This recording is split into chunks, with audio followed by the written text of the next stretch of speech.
Hello and welcome to question and answer number 62. I am your host, Panyo Basa. And those of you who watched the previous Q&A may recall that I began that one saying that I was in somewhat low spirits. And it's still kind of happening. But the thing is, as I've said this before, and it's been this way my whole life, including the entire 30 years that I was a monk and just a daily meditator. In fact, I was looking at Q&A number 7 when I was still a monk, and it started off pretty much the same way, where I'm saying that this by nature, I mean, from a biological point of view, it's genetic. It runs on both sides of my family, that my consciousness expands and contracts like the Buddhist cosmos. And there's not necessarily an obvious cause for it externally. You can just say it's some sort of internal rhythm or something. And I've been in a rather contracted phase. And when I'm in a contracted phase, like when I was a monk, it's like Dhamma isn't of much interest to me. I can't meditate worth a damn. When I'm in an expanded phase, then it's very enthusiastic and I can meditate almost effortlessly. So I mean, it's not the same as being unhappy, being in a contracted phase, but it's like when you're in a contracted phase, you have fewer mental options, I guess. But I guess also being contracted is less joyous than being expanded. It's just the way it is. It's like, no is a contraction, yes is an expansion. So I guess I'm in more of a no mode lately. But the show must go on. And so I'm going to commence answering questions to the best of my ability. And the first question is from Keep the Vinaya. And Keep the Vinaya says, have you heard about the book In the Buddha's Words by Bhikkhu Bodhi? If yes, is it good? Well, yeah, I've heard about it. I think I might have even seen a copy of it. I might have even flipped through the pages a little bit. But I haven't read the whole book. I don't recall reading more than just a few words of it. It's assuming that I did have the book in my hand and I was flipping through it. But I assume that it's good. Bhikkhu Bodhi, I mean, despite his leftist politics, is one of the best translators of Pali into English that we have nowadays. And probably the book is just a standard selection of basic Buddhist texts presenting in translation from the ancient Pali into modern English, just basic Buddhist tenets, orthodox Theravada. So yeah, it'd probably be a fairly good introduction or reminder of basic Buddhist teachings, just as found in the Pali itself. So I guess I answered that one. I mean, I can't really say all that much considering that I haven't read the book. So I'll just move on to the next question. And this is from Rui. And Rui says, hello, Panyo. Could you expound on the teaching or notion in the scene, just the scene, etc.? Yeah, I will. And in the scene, there will be only the seen. In the herd, there will be only the herd. Comes from one of my favorite suttas. I consider it to be one of the most important suttas in the Pali Tipitaka, which is the Bahya Sutta, which is Udana 110. And let's see here. I actually have a translation of the entire sutta in this book that I wrote some years ago. And the part that he's talking about, I suppose I should give just a little synopsis of the sutta. There was a non-Buddhist ascetic named Bahya, which literally means outsider, or like foreigner or something. And he wore a garment made of bark, like tree bark, although it could have been like the fibers on the inside of the tree, not like the crusty, hard outside stuff. And he hears about the Buddha. And so he immediately, once he hears that there's this enlightened being called Gautama Buddha, he just packs up what little stuff he's got and just takes off walking. And he just keeps going until he finds the Buddha. And the Buddha's walking for alms at the time. And so Bahia is standing there in the road asking the Buddha to teach him. And the Buddha's saying, now is not a good time because I'm going for alms. But Bahia just says, nobody knows when we're going to die. I certainly don't know. Please tell me now. So finally, the Buddha, standing there in the road in, I think it was the city of Sawati, he says as follows. Let's see. Well then, Bahia, thus should you train yourself. In the seen there will be only the seen. In the heard there will be only the heard. In the felt there will be only the felt. In the mentally sensed there will be only the mentally sensed. Just so, Bahia, should you train yourself. And since, Bahia, in the seen there will be only the seen, in the heard there will be only the heard, in the felt there will be only the felt, and in the mentally sensed there will be only the mentally sensed, from that you, Bahia, are not thereby. And since, Bahia, you are not thereby, you, Bahia, are not therein. And since, Bahia, you are not therein, you, Bahia, have no here, no hereafter, no between the two. Just this is the end of unease. And it's like a Zen koan. It's very pithy and concise and also kind of mysterious, like a riddle almost. But Bahia, upon hearing this, it was exactly what he needed to hear, and he became enlightened. And then before he left town, I mean, he's still out there on the road, he gets killed by a young cow. He gets like gored and trampled or something. The cow kills him. And then, if I recall correctly, I suppose I should have just looked in the book when I had it open. The Buddha has some of the monks go and get Bahia's body and cremate it because he had become a noble one. He had become an Arya, even though he wasn't a Buddhist monk. So, let's see here. Well, could I expound on the teaching or the notion in the scene, just the scene? Well, essentially what he's teaching is in the scene there will be only the seen, in the heard there will be only the heard, is you're just taking what is presented to you and not elaborating on it so that you remain in the present moment, just right here, right now. As Ram Dass used to say, be here now. And you're not like having this running commentary interpreting it. You're not even like attributing like symbolic meanings like words or anything to what you're hearing, what you're seeing.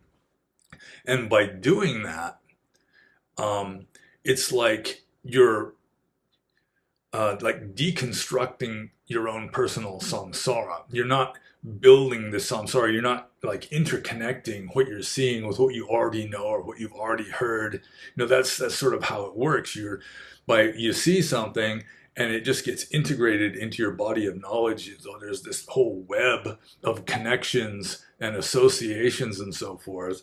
And that's like reinforcing samsara for you. And so what you're doing is you're just accepting just the bare data as much as you are capable of doing.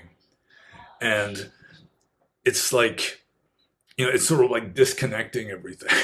You're not adding to this elaboration of papancha, which is essentially samsara. You're dealing as much as possible with the bare data and not adding this symbolic perceptual meaning to what you're experiencing. And this perceptual meaning is essentially our own personal samsara. So you're freeing yourself from samsara in that sense. And this talk about thereby and therein is with regard to connections and conclusions that you just disconnect. You know, there's no more connections and conclusions, at least when you're in that state. And you're still able to function in an enlightened, you know, appropriate manner when you stop thinking and you're just like right there in the present moment. So, I mean, it is kind of counterintuitive, but I mean, that is how you become enlightened according to the sutta. So, yeah, you have no here, no hereafter, no between the two, because all meaning, you know, the meaning of here, you know, like this world, the meaning of the next world, no between the two, it's just it's all like deconstructed, just bare consciousness, essentially. And I don't know if I've explained that in a way that is comprehensible, but I think I'll just move on to the next question. And if you have the book Essays in Theravada Buddhism, written by Panyobasa Bhikkhu, which is who I used to be, then you can read the entire thing, and there's a little bit of commentary in there too. So you might understand it a little better if you ponder it. Use it as a koan or something, because it is pretty much of a koan. The Zen Buddhists did not invent koans. You can find them in the old Pali texts occasionally. So I'm just going to move on to the next question, and I'm not sure if this is really a question. I don't see any question marks here, but man, this is a long one. Okay, let's see. All right, there's kind of a question at the end. So this is from Titus D. Acentus, and he wrote a comment in the previous Q&A about Einstein, saying that the space-time continuum is only one dimension, and I didn't fully follow his argument. And so, I'm saying that Einstein was saying that there are 4 dimensions, but he's saying no, there's only this one continuum of the dimension. And I'll get to that. This is sort of a follow-up to a question from the previous Q&A. So anyways, Titus D. Acentus says, "Respect, Panyabasa, I am afraid you misunderstood me. The universe, reality, quantum field, space-time continuum, whatever you may call it, does not have 4 dimensions. It is the one all-encompassing dimension. Traditional 4-dimensional system is our way of describing our motion through the reality as we experience it. Universe does not have, nor did it ever have, dimensions, not in the way we conceive them. It is the undividing dimension itself. It is not expanding, it is ever flowing, and since it is one, it has only one direction. So there is no backward, left, right, or any other kind of motion except forward. Our concepts of directional motion come from the perceived effects of being in and dealing with the universe and everything in it relative to ourselves, but the universe is one directional. This is not optional. It is what it is. I think Einstein and the Buddha realized this, each in his own way. So the wordings are apparently different, but in the end still with the same meaning. As the concept cannot be grasped in any other way, this fundamental truth reveals the essence of all things people usually have trouble explaining, like causality, the flow of time, karma, emptiness, and form, entropy. I'm actually having trouble explaining to myself how no one around me seems to understand this. Maybe no one wants to. In the end, maybe it is cognitive dissonance. For you see, when you read my last post, you started okay with Einstein realized that this universe has only one dimension, the space-time. By the time you got back to it, you started your reply by getting back to the top here, where you say that Einstein proved that there are only 4 dimensions. I really don't think this is a case of misreading or misunderstanding. I think this is mind trying to defend itself from a weird concept it considers potentially harmful to itself by going into a cognitive dissonance mode.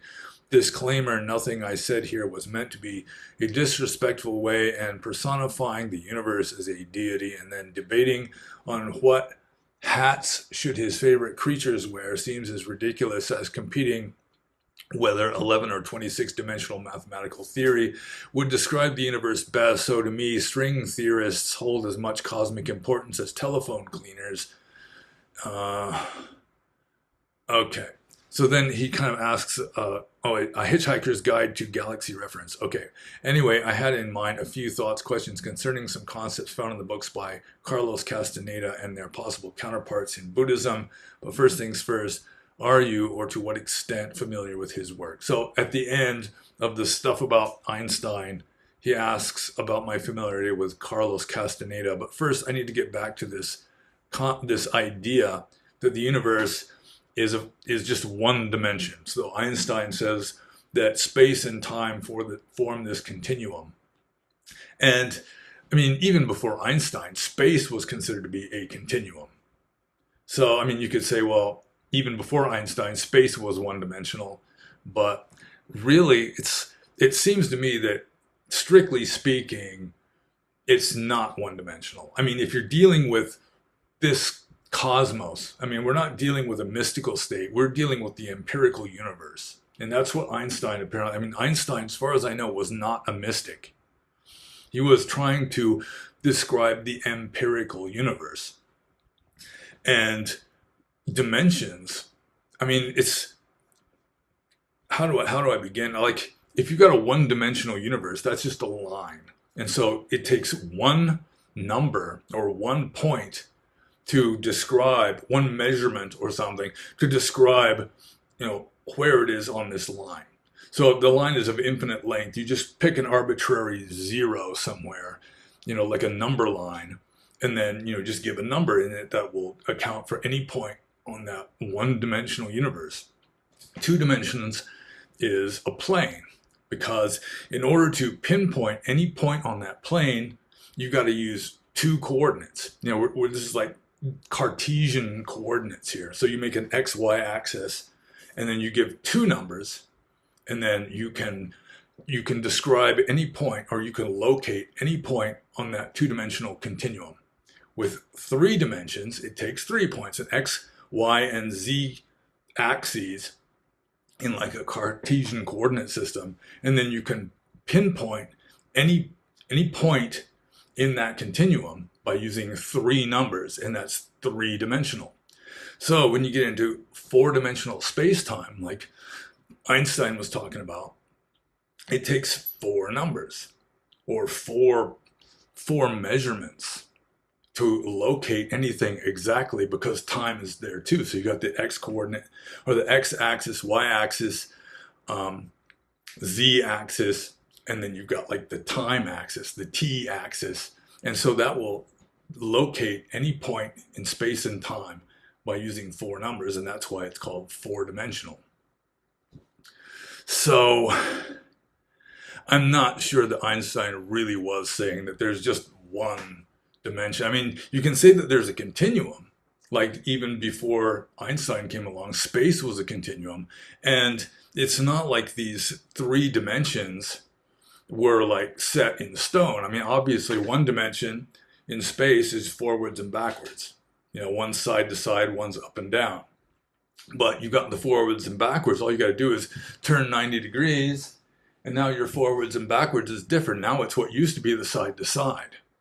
And apparently time is like that too, or at least can be or should be, according to some of the more philosophical physicists, I suppose. So, I mean, with regard to pinpointing something in space-time, yeah, you're going to need 4 dimensions in order to pinpoint anything in that universe, in that cosmos. And so the string theorists might be saying, there's 28 or something. You'd have to give 28 coordinates to exactly pinpoint something. But they've got this weird concept of dimensions, I think, that they're like collapsed, like microscopic dimensions that somehow fit the mathematics. So let's see here. With regard to, you can only move in one direction. Yeah, through time you can.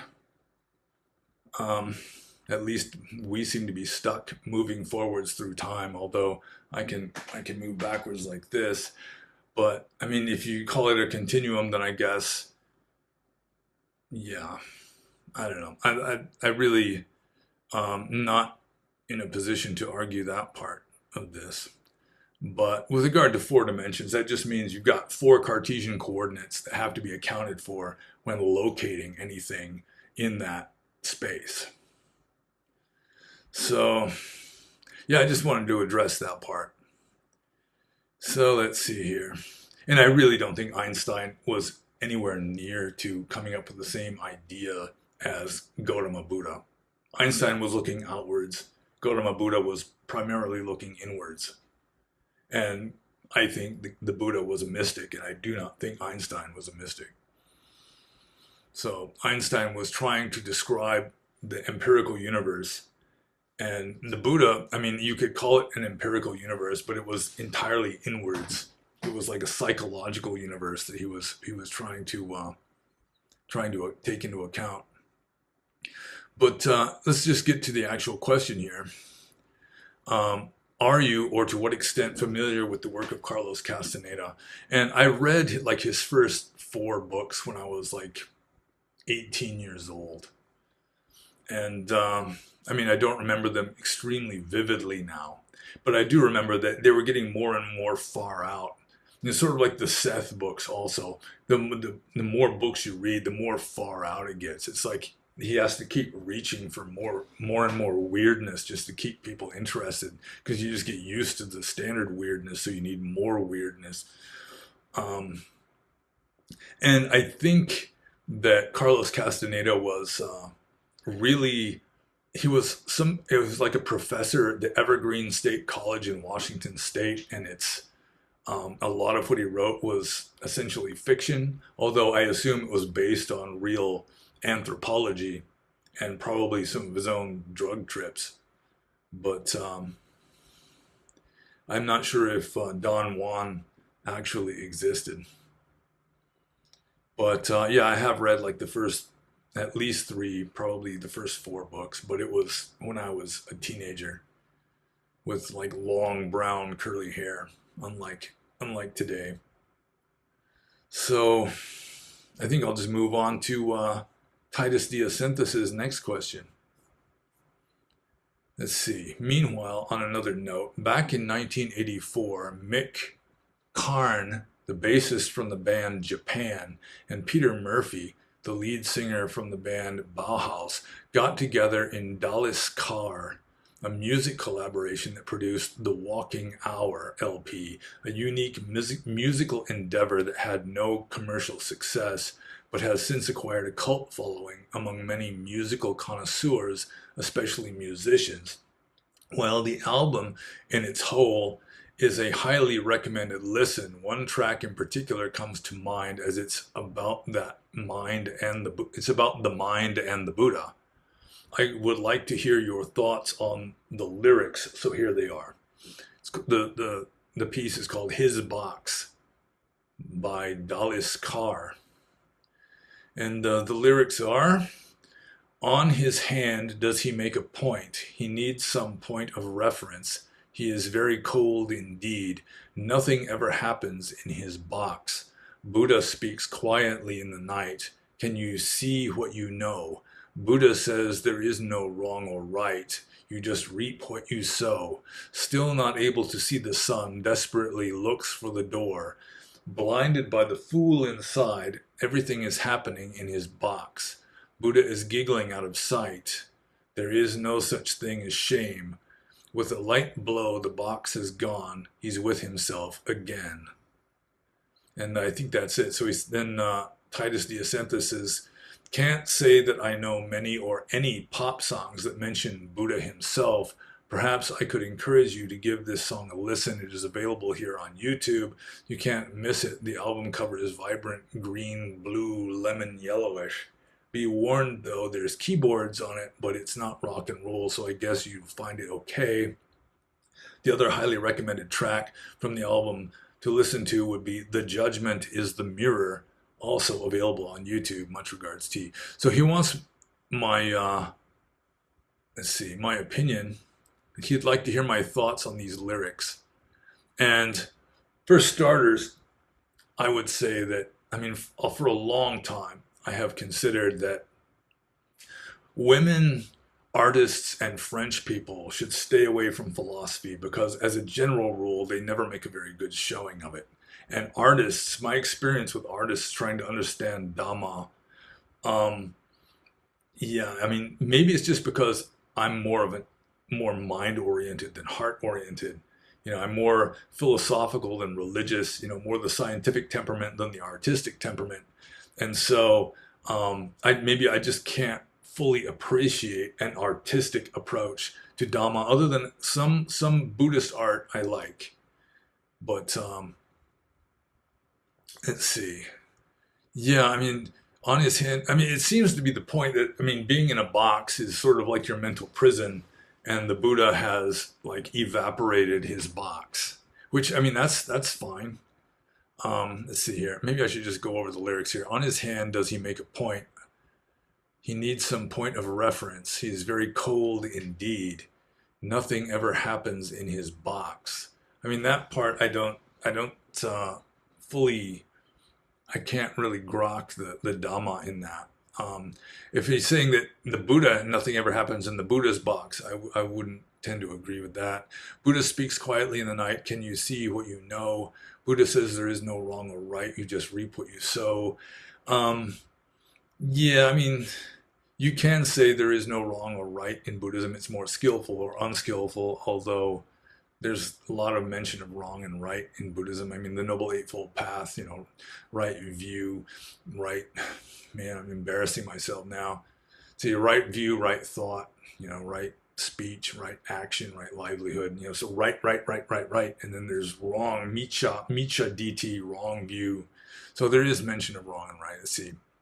Still not able to see the sun, desperately looks for the door, blinded by the fool inside. Yeah, I mean, that's like metaphors for being unenlightened, being stuck in samsara, the unenlightened version of samsara.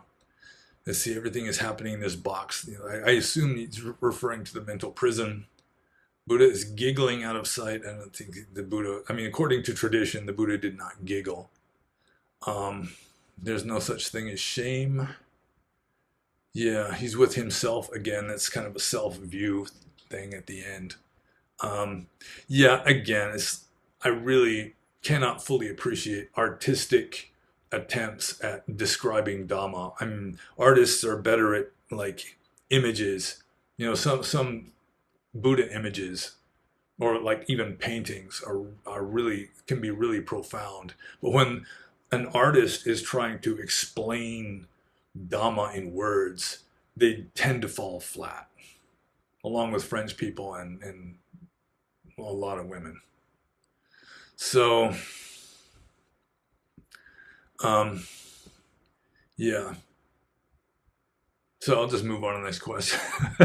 Now that I've offended, if any women actually watch this video, a few do, but that was like a month ago. I was looking at my analytics on my YouTube channel. It was saying that 100% of my viewers are male, which I know can't be true because I know there are a few females, but maybe they just prefer not to specify their gender to YouTube or something. But everyone that does specify their gender, like at least a month ago, who was watching my videos was male.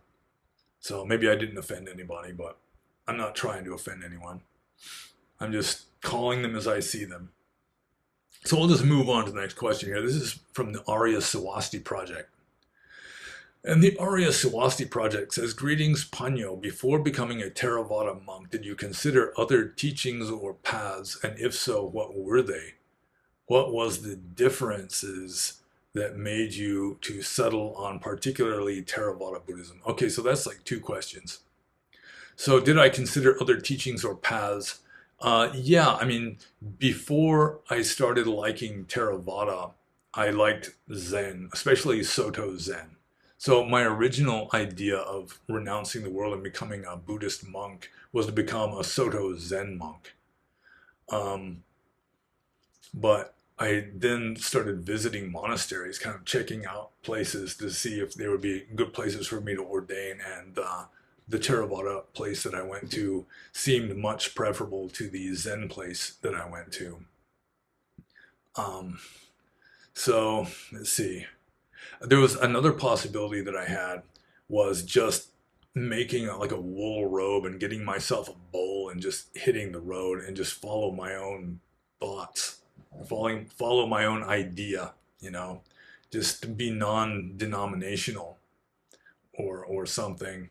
But I knew myself well enough to know that having an established system with rules in place and maybe like, elders who could supervise me and teach me stuff would be much more conducive to me making progress in Dharma than me just hitting the road and becoming a wandering homeless ascetic. Also, for a short time, I had this weird idea of like being ordained as a Carthusian monk, in Roman Catholicism, who they're like the strictest of the orders of Catholic monks, and they take vows of silence. And I had this weird idea that if I took a vow of silence, then nobody would, I wouldn't have to tell anyone that I wasn't actually a Christian. But I guess at the very least, you'd have to make confession. Forgive me, Father, I'm not really a Christian. I don't think that would go very well. Yeah, it was just a dumb idea, and I dismissed it pretty well. But I did consider it occasionally, just because it'd be easier to find a workable Christian monastery, especially in the West, than a workable Buddhist one, especially at the time. There are more options now, but there are relatively few options at the time that I became a monk. So what was it that caused me to settle on particularly Theravada Buddhism? There were two. One is I read the Sutta Nipata. First, by reading Zen Flesh, Zen Bones, compiled by Paul Reps, that kind of converted me to Zen at first when I was like maybe 18 or 19 years old. But then I read the Sutta Nipata maybe a year or two later, and I was really impressed by the Sutta Nipata because it was describing the way Theravada Buddhist monks, or just early Buddhist monks, lived in India as wandering ascetics. They weren't in this formalized setting with all these rules in place, just all the bowing and the chanting and everything that is, happens a lot in Zen monasteries. To some degree, it happens in Theravada monasteries too, but it's not necessary in Theravada because these wandering ascetics didn't do that stuff. They're sleeping under trees. They're just these tough, macho ascetics, and that appealed to me at the time. My father was macho. I wasn't nearly as macho as him, but there's this appreciation for like a manly path. I remember reading in the Varieties of Religious Experience by, oh man, I just William James. It's like I'm forgetting names a lot. By William James, where he's saying that usually like aggressiveness is how men fulfill their masculinity. They become soldiers or athletes, or just go out and get in fights a lot or something. But another way for a man, a more spiritual way for a man to fulfill his masculine urges is through asceticism, just by being tough. And that appealed to me at the time. I really wasn't much of a jock, and I didn't want to kill people, didn't want to go out and get in bar brawls.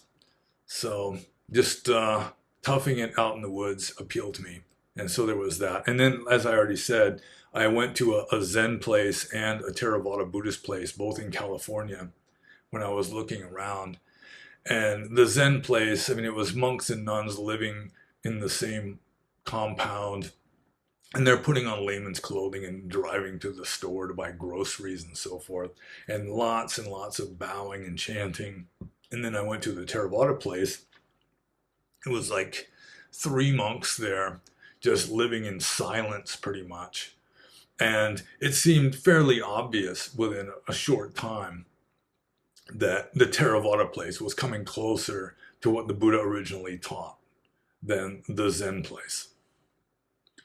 So that pretty much sold me on Theravada, and I was ordained at that same monastery in California. So I think I'll just move on to the Arya Swasti Project's next question here.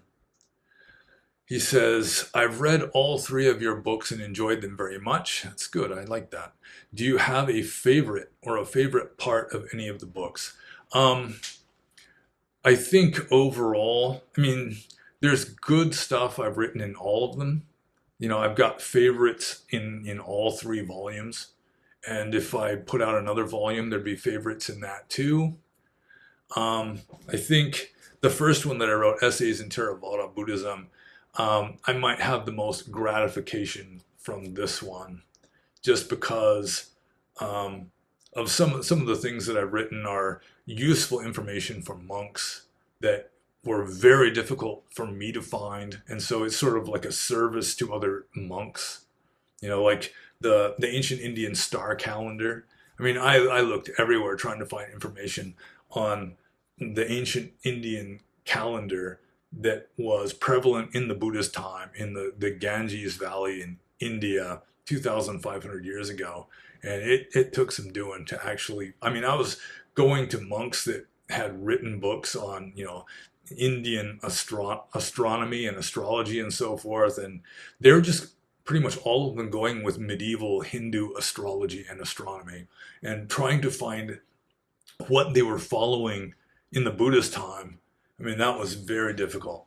I finally managed to find one book at a used bookstore in Rangoon that had, it was called the Surya Siddhanta, and it was an old translation from the 1800s by a Christian missionary named Ebenezer Burgess. And some unknown editors had added footnotes to his translation of this Surya Siddhanta, which was it was a Sanskrit, it was a long Sanskrit poem of like essentially describing Western astronomy. And Western astronomy at the time was Roman, like Greco-Roman Ptolemaic astronomy, with the Earth in the center of the universe, and like cycles and epicycles and all this. And it was very difficult to follow, which wasn't really necessary to follow. So I kind of read it, but it's trying to make sense of like poetic descriptions of doing sines and cosines for calculating like conjunctions and so forth. I mean, it was just, and you're not even using real astronomy anymore. It's like outdated, like geocentric astronomy. I tried to say astrology and astronomy at the same time. It just wasn't worth it. But in some of the footnotes, it was describing the oldest known, like the lunar mansions, the 27 asterisms, the Nakada, that was what was the Buddhist, ancient Indian, North Indian calendar was based on. And there were still a few little things that I couldn't work out, like exactly how they divided it up into 12 months, because there are 27 constellations, and it was like the month according to the Indian calendar, the ancient Indian calendar, probably the modern Indian calendar also, the month that you're in is dependent on the position of the full moon among the constellations. So if the full moon appears in the constellation of, say, let's see, Rewadi, which is more or less Pisces, then it's the month Rewada or Rewadi.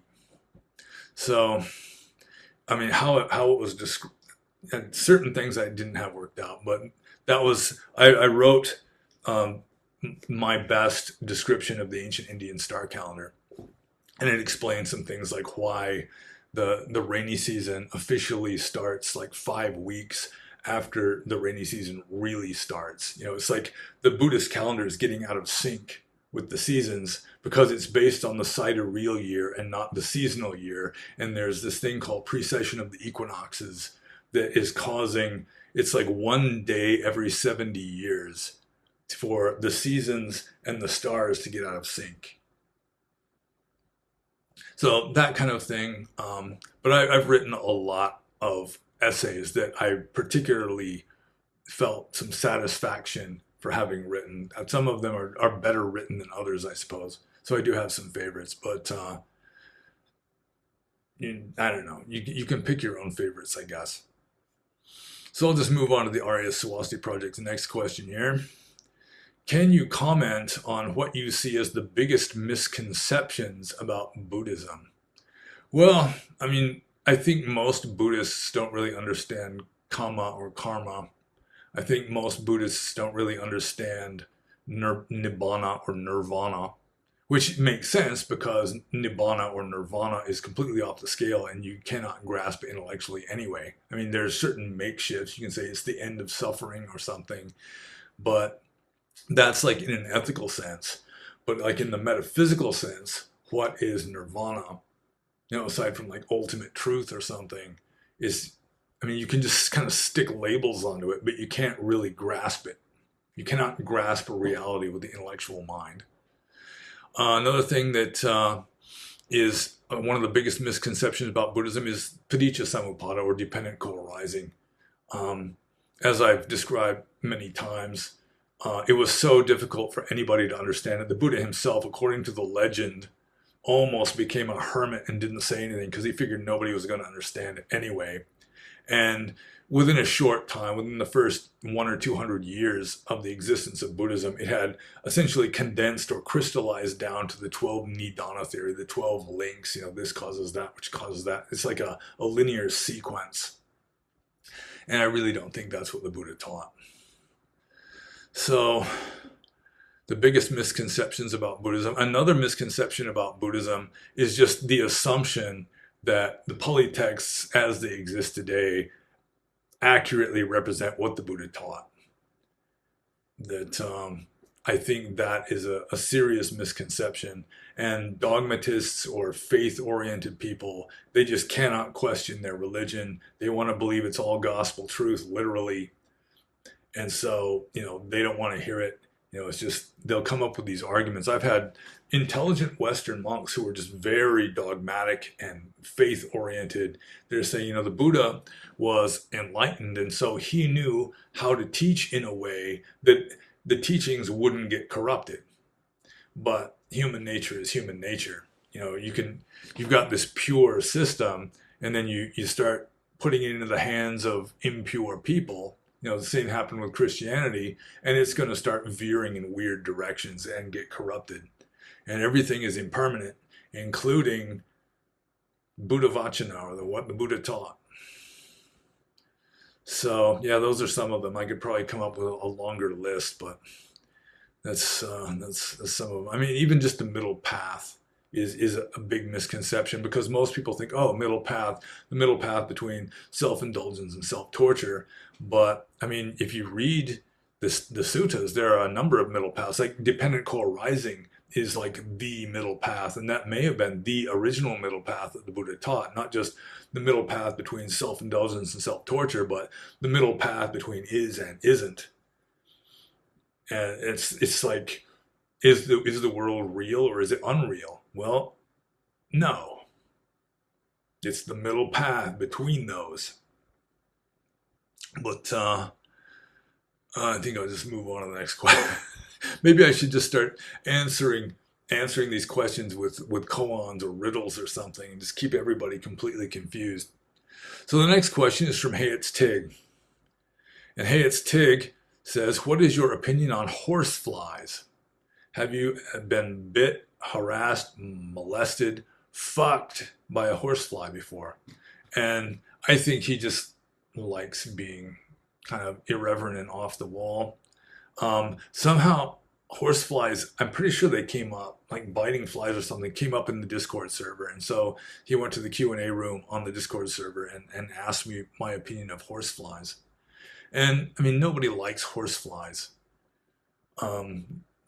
They just don't. I mean, if you've ever seen a horsefly, like when it's biting you or when it's starting to bite you, it's got like these two little things on its mouth that kind of open up, and then this blade comes down and like cuts your skin. And unlike a mosquito or a flea that sucks your blood, the horsefly just slices you and then like licks it up, and it hurts. And I had considerable experiences with horseflies, partly because they're attracted to moisture. Like those of you who've gone swimming in rivers may know, like during the summertime, especially if it's like a farm area where there's lots of horses and cows around, where horseflies, congregate, that you come up out of the water, they're more likely to bite you because they're attracted to the wetness. And when I was in Burma, I was wet all the time because I was just sweating like the proverbial Arab. And so, horseflies were a problem, but they weren't nearly as bad as, I think they're called sand flies. I called them just vampire flies because there was way more of them. And they were a little bigger than a housefly, but longer and kind of a mottled gray color. And they hurt approximately as bad as a horsefly did. They were in swarms. They weren't like, horseflies are generally like lone wolves, they're just like solitary agents. But these sandflies or vampire flies or whatever they were, sometimes they'd be in like swarms, and I'd be living under a rock ledge out in this forest with no mosquito net, no building. It was like open season on me. And I'd be sitting there. Sometimes, I mean, my eyebrows would be all the way up and my eyes would be wide, and I'd be holding my sweat rag, just just kind of exclaiming to myself because it was kind of scary. And I mean, I can be bitten by a mosquito with equanimity. You know, I can just sit there and let them, and so long as it's not like crazy and lots of them. You know, I mean, if I'm there were times living under that rock ledge in Burma where I'd have like 5 or 6 mosquitoes biting me all at the same time. And of course, a monk isn't supposed to swat them, not supposed to kill any living thing, not even in self-defense, not on purpose anyway.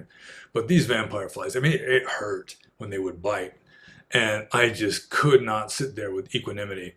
And so ironically, it was when I was trying to be as strict of a monk as I could, you know, just living just out in the wilderness, no building, nothing, that, you know, no mosquito net, that I started like swatting these things with like a wet sweat rag. You know, I had like this washcloth that would be sort of damp and heavy and lethal, just because it was so soaked in sweat all the time.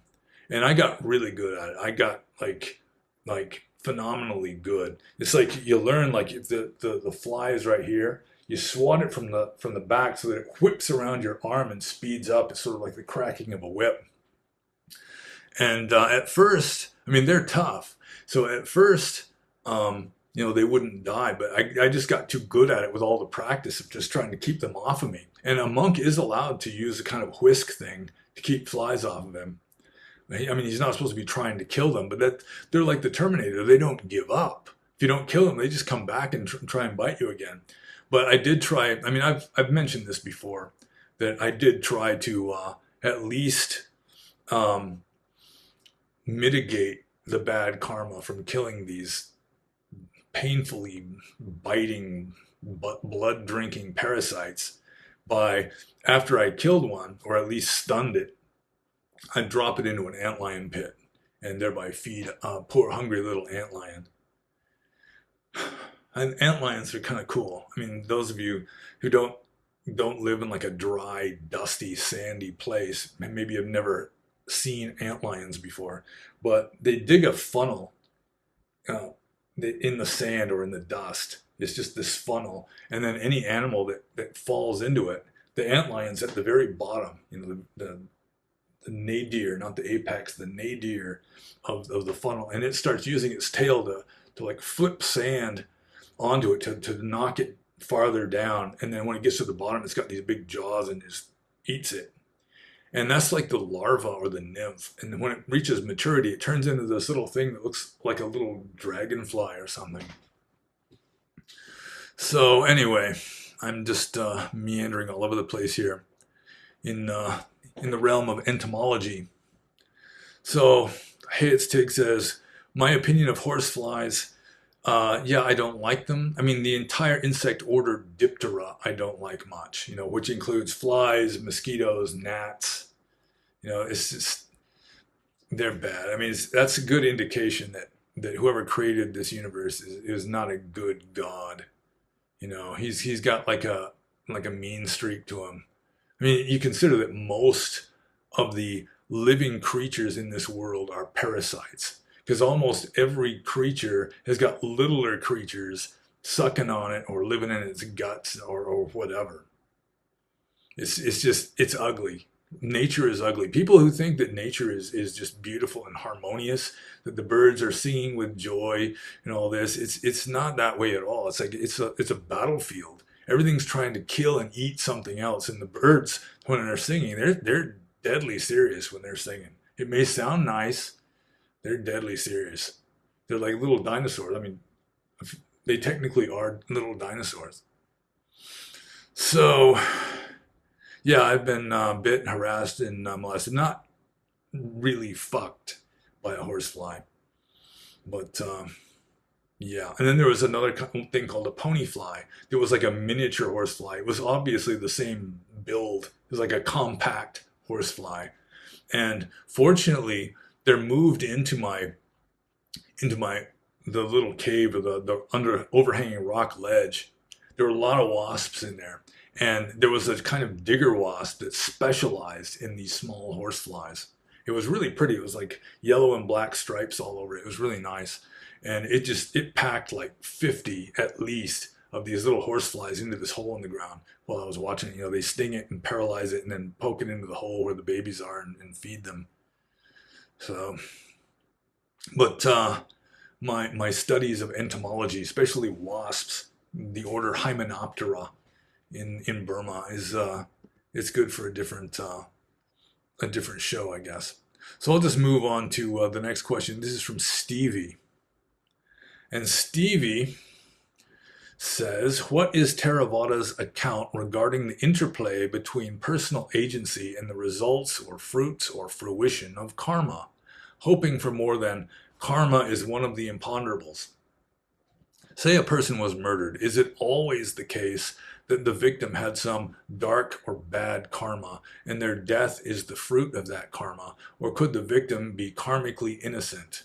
Well, no, the victim can't be karmically innocent because anything that happens to you is necessarily the fruition of karma. But I don't think it's necessary. I mean, I could be indulging in heresy here, but I don't think it's necessary that you're going to have like this mechanistic one for one, eye for an eye kind of karma thing going on. Because karma, it's not so much good karma and bad karma, it's skillful karma and unskillful karma. So if you're unskillful at driving a car, you're going to make stupid mistakes and have accidents and bad things happen to you. And if you're not skillful at driving your karma, it's the same kind of a thing. You're just not skillful, and so you're crashing into things and making all kinds of suffering. So it can work that way also. And most people are pretty crappy at driving their karma. So let's see here. He asked this question. It wasn't in the Q&A room on the Discord server, but it was in the strictly Theravada room. And so my answer to that question was, what you do is karma, what happens to you is the fruition of karma. So then he answered, right.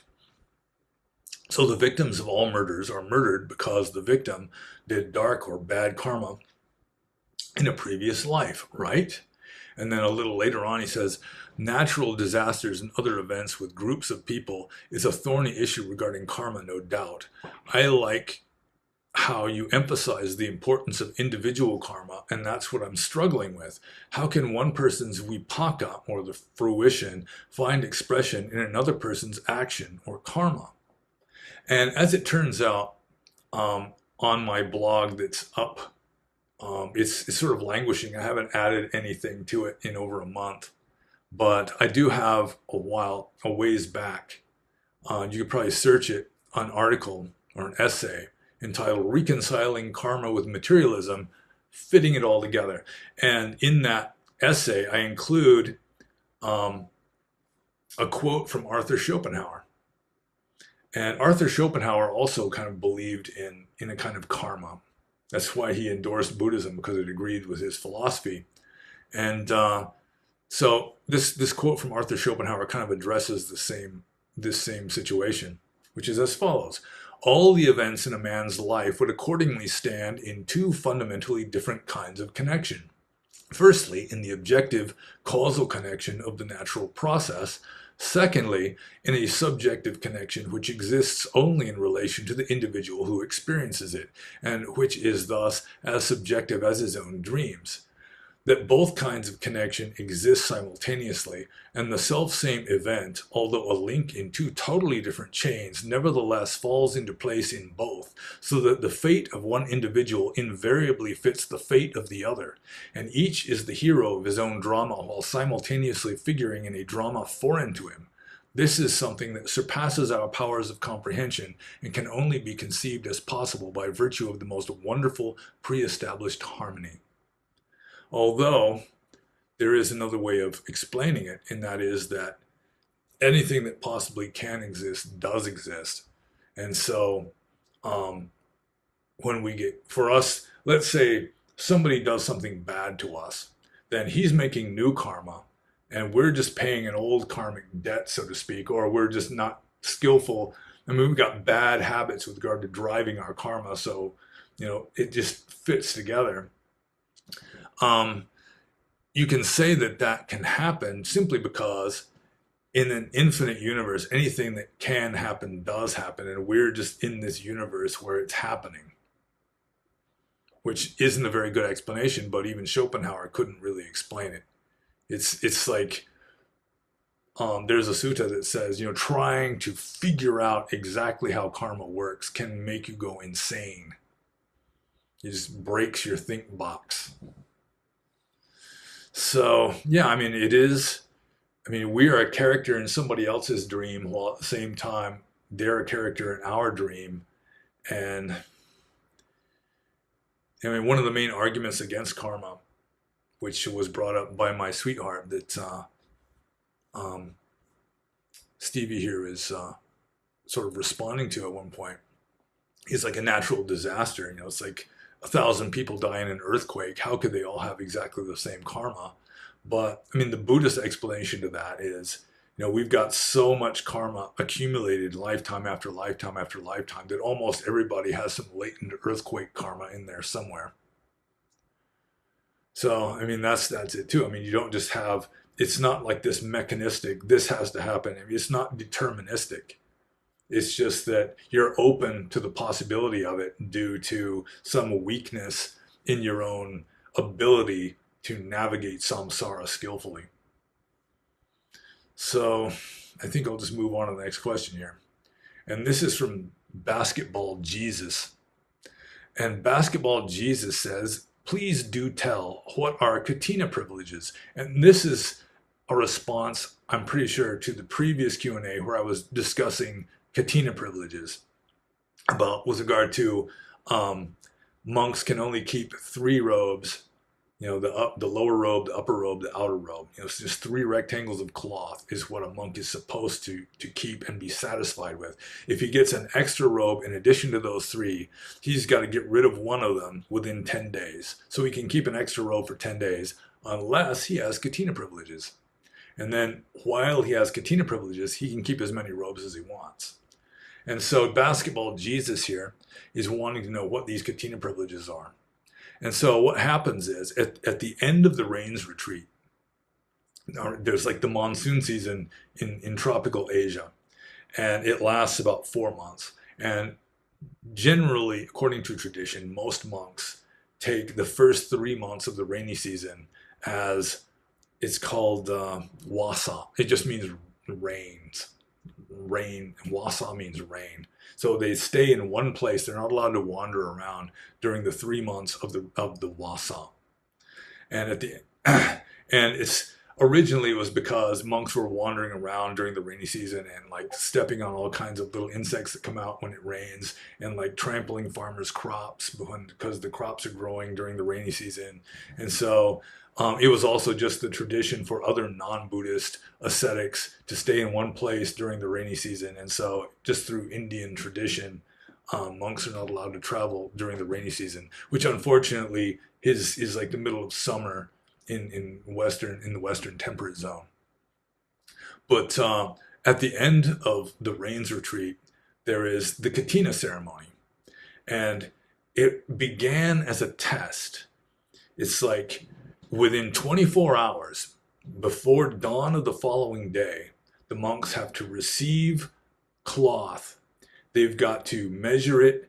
They've got to cut it into pieces. They've got to sew it together into a regulation robe, and then they have to dye it so it's the right color, all before dawn of the next day.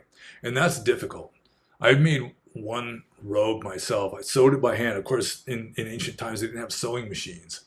Just sewing it with a needle and thread, it took about 3 weeks of just daily, like 6 hours a day working on this thing. So, and I didn't even have to dye it. It was already a good enough color. But the monks at the end of this rains retreat, after living together in the same place, they've got to make this robe within 1 day, and it's a kind of test. It's the way I see it. It was like if they were harmonious enough, they were like, what's the word? Cooperative enough with each other, and harmonious. Then they can perform this difficult task. Then they get this reward of being able to keep extra cloth and so forth during the next, I think it's 3 months, which is the 3 months after the rainy season. So it's throughout the cold season mostly. And it has degenerated into a meaningless ceremony in Burma where on Kathina Day, somebody will just donate a fully made set of factory made robes to the monks. The monks accept it, and then they think they've done kathina, and they earn these kathina privileges. And I just refused to go along with it. I just would not participate in a kathina ceremony if I could possibly avoid it. When I became the abbot of my own monastery in central Burma, I just forbade kathina privileges, or just forbade kathina ceremonies, because it was so corrupt, it was meaningless. Because it really was a test. If you can perform this difficult task within one day, all the monks who lived there, even the Buddha participated according to the text. He was the one who threaded the needle. He would sit there and thread the needle for the other monks. I guess in Thailand, some of the stricter monasteries will actually make a robe, but still they're kind of cheating because they're using a sewing machine.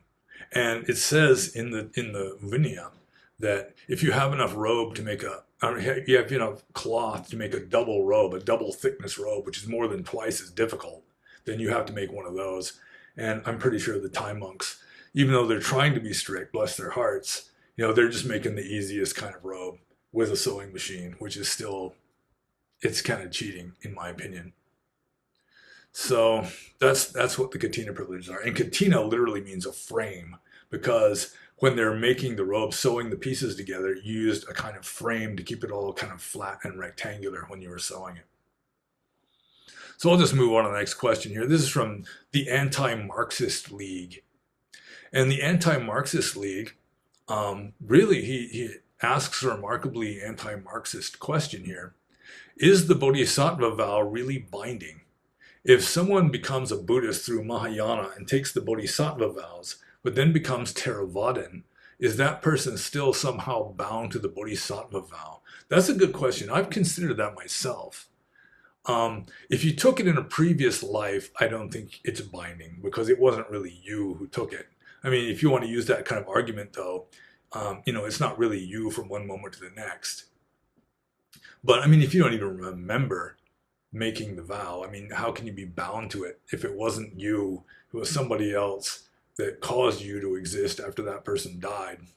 But let's say you take the bodhisattva vow in this life. You start off as this idealistic teenage Mahayana Buddhist, and then as you get a little older, you're in your 30s or 40s, you convert to Theravada, because you consider Theravada to come closer to what the Buddha actually taught. Then, yeah, I mean, you might have to break the promise.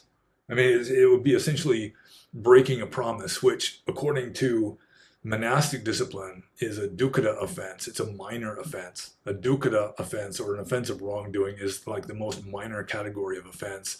You just make confession and it's absolved. But still, you're making a little bit of karma by making a vow to do something. But I mean, sometimes you're better off breaking a vow. Let's say you vow revenge. It's like somebody messes you up, they do something bad to you, and you just vow to just mess them up, so that they curse their mother for the day she gave them birth. And then after you calm down, you realize it's better for me not to mess that person up. Just forgive them, avoid them in the future. Good enough. And so, I mean, you'd be breaking a vow then, but you're better off breaking the vow then. And I think in this case, if you become a Theravada Buddhist and the Buddha says, become enlightened in this very life if you possibly can, then you're probably better off breaking the bodhisattva vow, because the bodhisattva vow has you pretty much stuck in samsara forever and ever. Because the bodhisattva vows say that, no matter how many, even though all the suffering beings in the world are infinitely many, I vow to save them all, this kind of stuff. I vow to just stay in samsara, unenlightened, until all other beings are enlightened. You're just going to be in samsara forever, which is essentially the opposite of what the Buddha was teaching. Also, I mean, on the other hand, kind of, maybe the other finger or something, you read, like in the Diamond Cutter Sutra, how a bodhisattva is supposed to be, and it comes pretty close to the way an arahant is supposed to be. So, yeah, I think it's not good to break vows, but it's by the same token, it's not good to make vows that are not very carefully, thought out, and you got to be real sure that it's the right thing to vow to begin with, and that includes like marriage vows. So many people in the West, they vow, in a house of God supposedly, that they're going to stay together through better or for worse, or until death do they part, and then 2 years down the road they get a divorce because they don't agree on finances or something. So that's not good. So I mean, it is good to keep your word, but sometimes you may be better off breaking a vow if the vow was not a good vow to make to begin with. So you're bound to a vow if you made it, but I mean, if you break that vow, especially if it wasn't a particularly wise or vow to make, then it's sometimes it's. I remember one time somebody saying that it's hard to know what is the right thing to do, and I remember remarking, I mean, sometimes there is no right thing to do. You just have to choose between two wrong things, and that's, I mean, living in this world. I mean, you don't always get to make the right choice because sometimes you just got to choose between wrong choices. So you just choose the wrong choice that isn't as wrong as the other ones. And that's the way it is here, I think, with breaking the bodhisattva vow.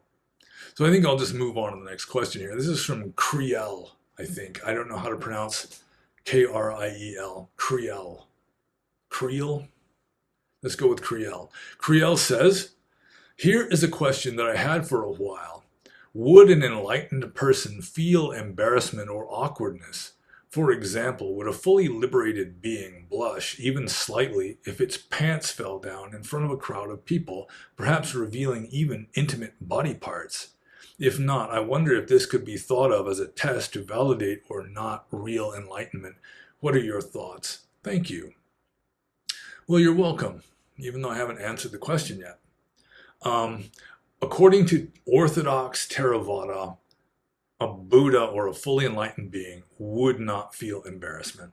Embarrassment, or like shame, it would be a kind of kukucha. It'd be like anxiety or guilt, and that is an unwholesome mental state, and no enlightened being would indulge in feeling that sort of thing. I mean, at the very most, there might be like a momentary flash of it that would just come and go, it would just run its course, and it would not be prolonged more than one moment. Just through force of karma from the past, but he wouldn't cling to it and follow through with it or anything. So, I mean, from the Orthodox Theravada point of view, the answer is no. A fully enlightened being would not feel embarrassment or awkwardness. I mean, some kind of awkwardness, like, it's like your leg fell asleep, physical awkwardness. You get up from meditating and one of your legs is asleep and you're kind of staggering around a little bit. Can't walk very good. That kind of awkwardness, sure. But like emotional self-consciousness kind of a thing, no, I don't think so. But from my own personal point of view, just setting aside Orthodox Theravada, the official party line, from my own opinion, I don't think it would be impossible for an enlightened being, assuming that enlightened beings even exist in a samsaric context in this world. But, yeah, I mean, they might get nervous. Like, I remember seeing a friend of mine a long time ago was into Ajahn, who is a person who claims to be enlightened or is considered to be enlightened. And I watched some of his videos, and he was obviously nervous at the beginning of the videos. And he would say, I can't remember what he kept saying over and over again, but some people, probably me included, they'll just unconsciously just throw in like, or things like that. And he was doing that. And plus he seemed nervous at the beginning. He finally kind of calmed down and got into the flow of it. And I'm thinking, would an enlightened being be that way? I mean, he's claiming to be enlightened. He's considered to be enlightened by lots and lots of people, but I'm not so sure. And then Neem Karoli Baba, whose picture is up there, I mean, he could have been fully enlightened, and he would yell and cry and laugh and do all sorts of things. So I don't think it's necessarily like, I think that a fully enlightened being, this is my own opinion here, not Orthodox Theravada. I already told you what Orthodox Theravada says. But my own opinion is a fully enlightened being can do whatever just seems appropriate, whatever feels right or whatever is right. And they're just not identified with it. It's like their body is just nature taking its course. Even their brain, what they're doing is just nature taking its course, and they're just not identified with that. So it could be that way too, and I wouldn't be surprised if it is, assuming again that enlightened beings even exist in this worldly context. But I think I might get to that a little later. There's another question, if I remember correctly, a little farther down. So yeah, I mean, even if they did feel that embarrassment, they wouldn't be identified with that feeling. It would just be just a natural thing that arises, and they're just not identified with the walking meat puppet anyway. So I'll just move on to the next question here. This is an easy one. This is from Makubo. And Makubo says, are you familiar with the works of Hubert Benoit? I don't know how to pronounce French names. Benoit? Let's call him Benoit. Are you familiar with the works of Hubert Benoit, in particular, the Supreme Doctrine? And if so, what are your thoughts? Well, with regard to the question, am I familiar with the works of Hubert Benoit? The very easy answer is nope. I don't recall ever hearing of this person before. And I'm completely unfamiliar with the Supreme Doctrine of Hubert Benoit. And so I guess those are my thoughts. Sorry about that. Let's move on to the next question. This is from Yuga-U. And Yuga-U says, can karma be dangerous if not understood right? In one of the suttas, Buddha explains how and why people are born rich or poor or sick or healthy. If you take a rich person that knows why he is rich in this life, he could use that logic to be more selfish and so on. If you know what sutta I'm talking about, there are a number of suttas that talk about that sort of thing. Like there's one sutta, it's a relatively well-known one, that says such things as, if a person is born ugly, it means that they were like an angry person in a previous life. I'm really not sure that, again, it's not that deterministic and mechanistic, that karma really doesn't necessarily work that way in all cases. But yeah, if you take a rich person and he knows why he is rich in this life, he could use that logic to be more selfish.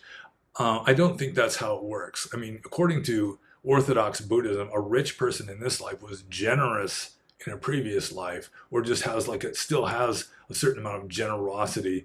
Probably nowadays, you look at rich people, it was a previous life. I mean, some people, they're still very generous benefactors, even though they're rich. But as a general rule, you get rich because you're looking out for number one. Or maybe you just luck out and invent something that people find useful, like Facebook or something. Yeah, I mean, according to Buddhism, as a general rule, if you're going to be rich in a future life, it's because you should be generous in this life. But on the other hand, karma can be dangerous if not understood correctly. Like, let's say you've got some Buddhist terrorist who thinks he's going to go to heaven for starting a civil war or something. Then, yeah, he doesn't understand karma correctly, because you're not going to get good karma for that. You're going to get bad karma for that. You're going to make bad things happen, and eventually bad things are going to be happening back to you.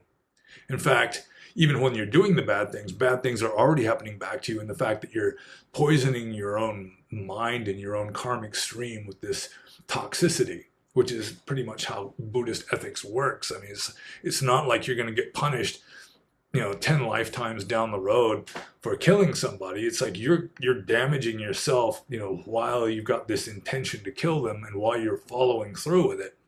already you're poisoning your own system. If you don't believe that, just read Crime and Punishment by Dostoevsky. So let's see. Yeah, karma can be dangerous if not understood correctly.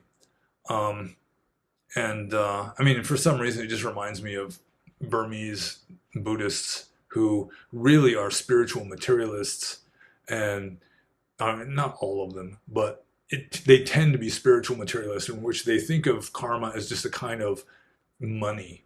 They're investing in their future by donating to monasteries and so forth. They see it as almost like a financial transaction, like an investment in their future.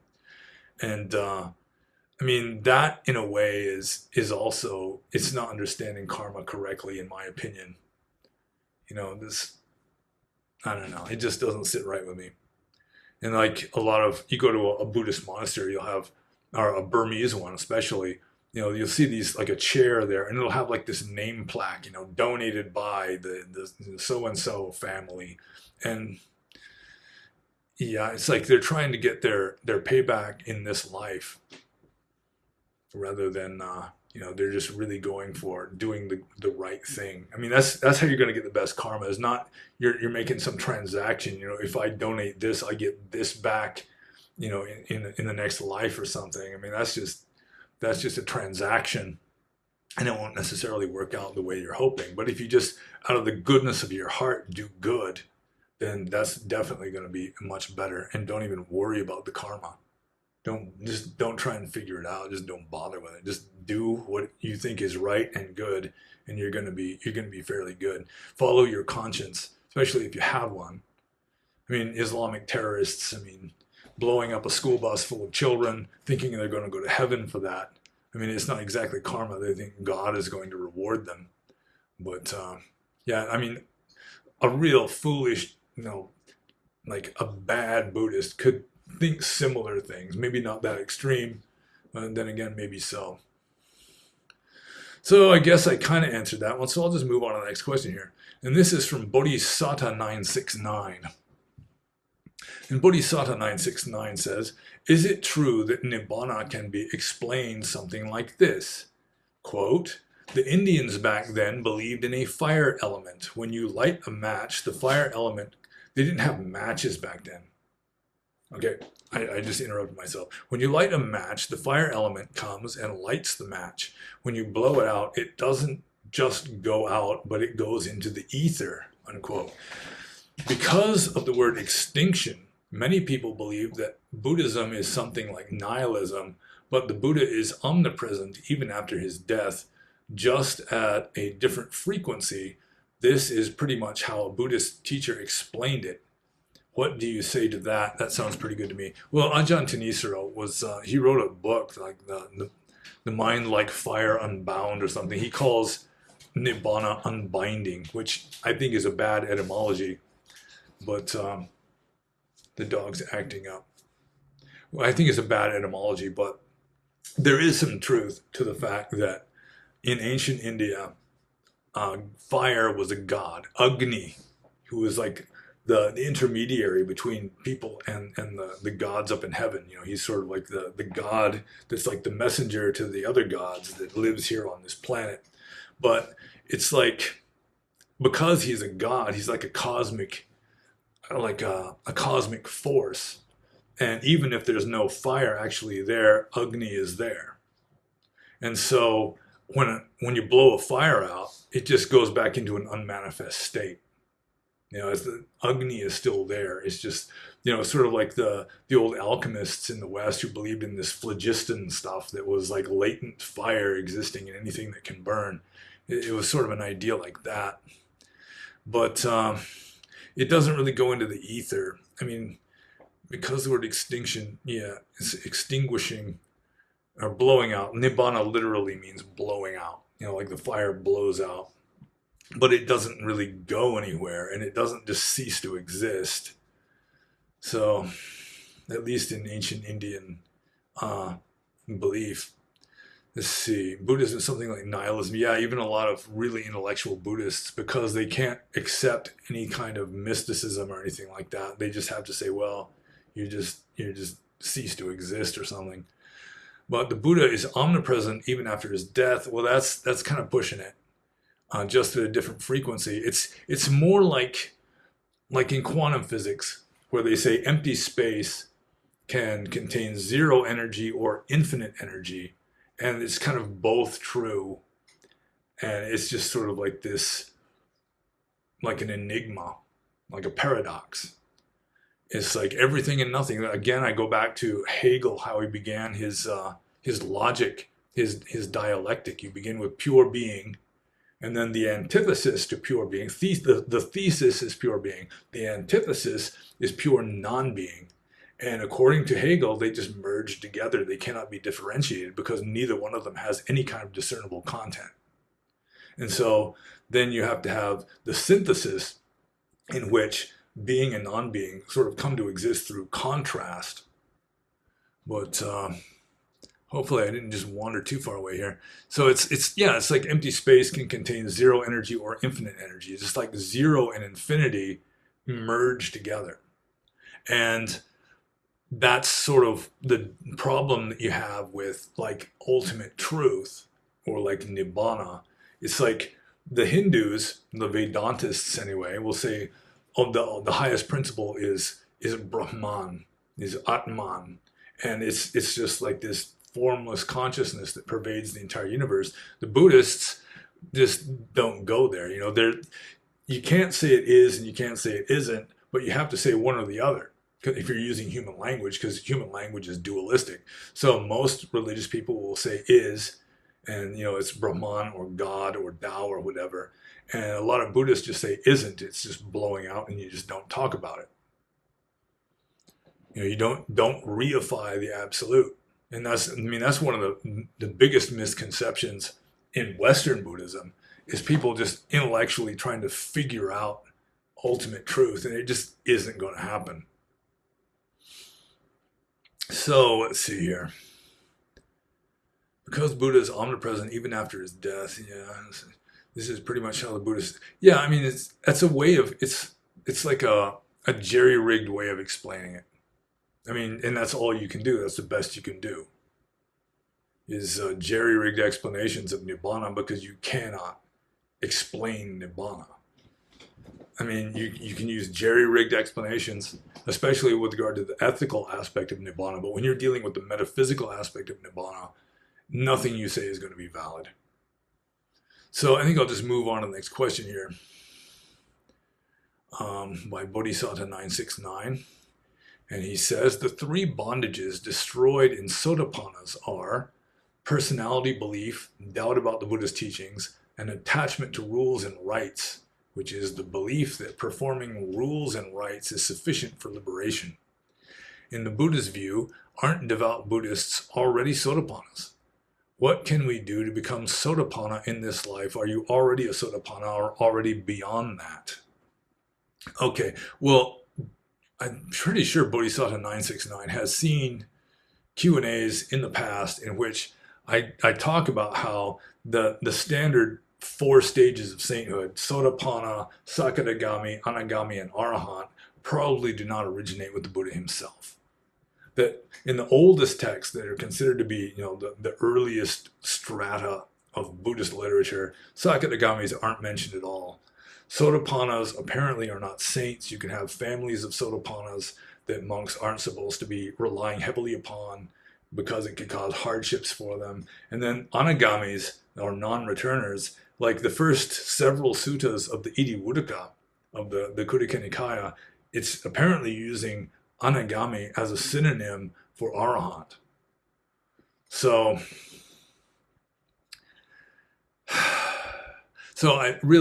going with the 4 stages of sainthood, saying that sotapannas are, they've gone beyond self-view, sakaya ditthi, doubt about the Buddha's teachings, and attachment to, he says rules and rites here, but literally it's morality and observances. It's sila bhatta. Sila is morality, rules. You can call it rules, but it really does mean morality. And Nibbata is like observances, where it's not really a moral or ethical thing. It's like a monk shaving his head and wearing the brown robes. That's more of an observance than morality, because it's morally neutral. And or just believing that only an ordained monk can become enlightened, or become enlightened and stay alive for more than one day or so. I mean, that's essentially adherence to morality and observances, because I mean, that's saying you can't be enlightened unless you go through this ceremony and have your head shaved and wear a brown robe. So let's see here. In Buddha's views, aren't devout Buddhists already sotapannas? Well, that's what I've been saying from the beginning, pretty much, is that the original meaning of a sotapanna was just simply someone who had entered upon Dhamma as, like, seriously as a way of life. It'd be a convert to Buddhism would be a sotapanna originally, and then it got turned into a saint, just as the four jhanas were just the four levels of meditation, and it's defined as right concentration in the Mahasatipatthana Sutta, and then the right concentration became a superhuman mental state. So even to become a sotapanna is a superhuman mental state now, according to Orthodox Theravada. And yeah, I mean, maybe I'm wrong, but I just don't buy it. I think originally a sotapanna was sort of like a born again Christian or something, where it's a convert to Buddhism, someone who has started, devoutly practicing Dhamma. So what can we do to become sotapannas in this life? It depends on your definition of sotapanna. Just do your best, and don't cling to your personality belief. Don't wallow in I, me, mine, and do your best to understand and follow the Buddhist teachings. And don't think that following lists of rules and observances is going to get you enlightened, or that not following them is not going to get you enlightened. So that's that question. And then are you already a sotapanna or already beyond that? I mean, again, the term itself is so dubious with regard to its meaning. And just saying that, when you're a sotapanna, you can no longer tell a lie, for example. I mean, you just can't. And there's this list of things that a sotapanna just can't do. And I mean, if you're freeing yourself, maybe you can, but you just don't. Sort of like Jordan Peterson says, one of my favorite quotes of his is that you should be able to be a monster and then not be one. But according to Orthodox Theravada, once you become an Arya, you just can't be a monster. But I think it would be more praiseworthy that you still have the capacity for it, but you just don't do it. So, am I already a sotapanna or already beyond that? God. Yeah, I don't know. You tell me. So I'll just move on to the next question, also from Bodhisattva 969. One teacher said this: if you read the Pali texts, the people Buddha taught at that time pretty quickly became sotapannas or arahants. Nowadays, Buddhist teachings are so obscure that even Buddhists and monks can no longer easily explain what Buddhism is actually about. That's why there are hardly any Buddhists who awaken in this life, because the goal and the path are no longer clear. Your opinion on this? Well, again, I mean, you can't believe everything you read in the texts. If you read about previous Buddhas before our Buddha Gautama, that sometimes they were making arahants out of literally billions of people all at the same time.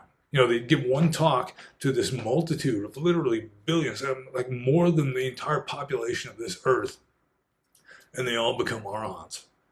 And I mean, just because, the Indians were really into this kind of hyperbole, just sort of exaggerating,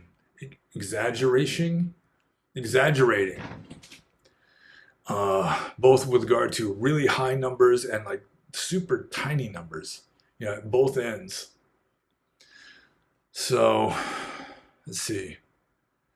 So, I'm sure that the Buddha, because he was an enlightened teacher, assuming again that enlightened teachers even exist within the unenlightened context of samsara, that he'd probably just look into you and see what you needed to hear and tell you that. Like Maharaji Neem Karoli Baba up there, he was like that too. He would just look right through you, see exactly what you needed, and give it to you. But even then, if you weren't ripe for enlightenment, I mean, he wouldn't just say the magic words to get you enlightened. And the Buddha couldn't do that either. The Buddha had like ordained disciples, like the notorious group of six, who, I mean, they were just rascally fools. Even though, I mean, they were in proximity with the Buddha, they were hearing his sermons and everything. I mean, he couldn't cure them of their own foolishness. They just weren't ready yet. And that's the way it is with most people. I've had one person, at least one person, tell me that because the Buddha rediscovered Dhamma, there was no Dhamma in this world before the time of the Buddha. And so you had all these people that were ripe for enlightenment, but they didn't have the opportunity because there wasn't any Dhamma until the Buddha rediscovered it. And then they just, you know, they're like yellow leaves falling off a tree in October during a windstorm. So that's one way of explaining it. But nowadays, it's according to this question here, nowadays Buddhist teachings are so obscure that even Buddhists and monks can no longer easily explain what Buddhism is all about. Yeah, well, I mean, it's corrupt now. So a lot of what they think, devoutly believe is genuine Dhamma isn't. But what the Buddha was teaching, I mean, that's obviously like pure Buddha Vachana, pure teachings of Buddha, because he's teaching it. But, you know, 2,000 years down the road, that gets corrupted. And all this extra stuff gets added. Some important stuff maybe gets deleted.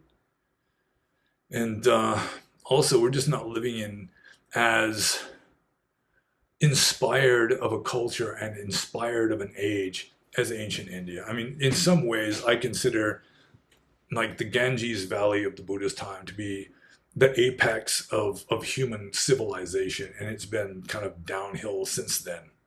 I mean, in certain respects.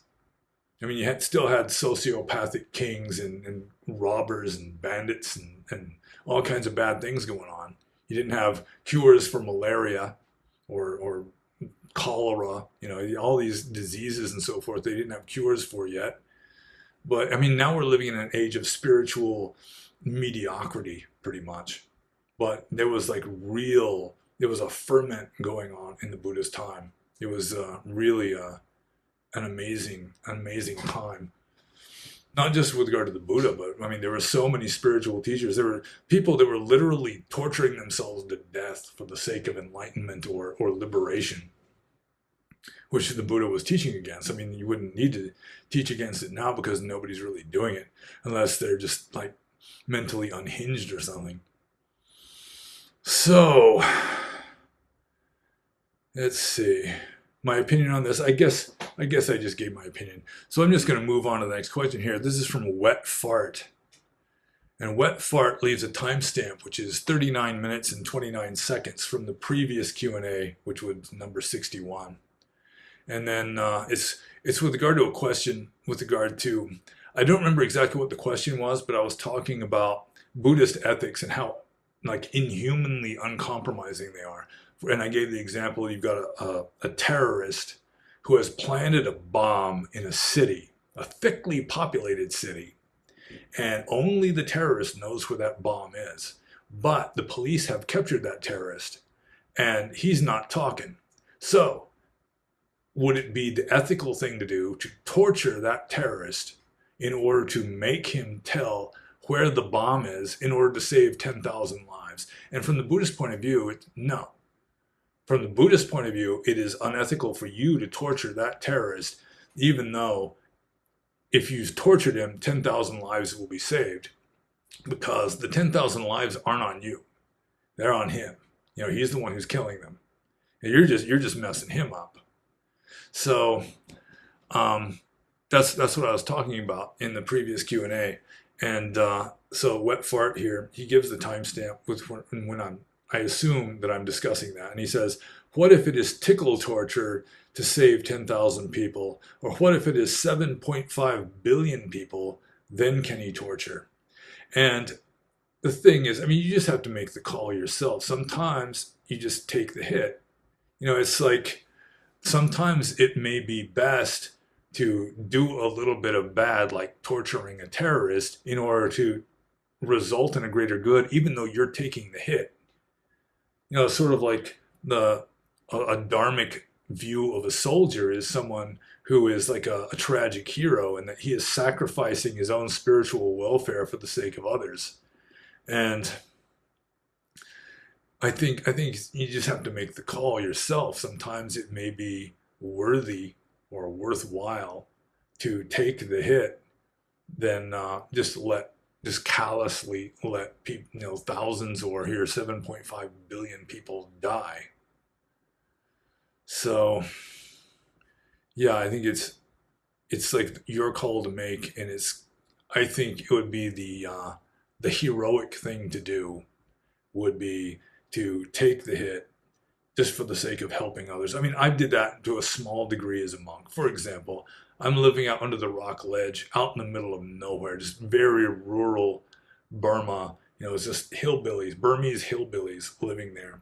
And one time, one of my supporters, more or less of a friend of mine, comes and tells me that his daughter has had malaria for, I think it was like 6 weeks.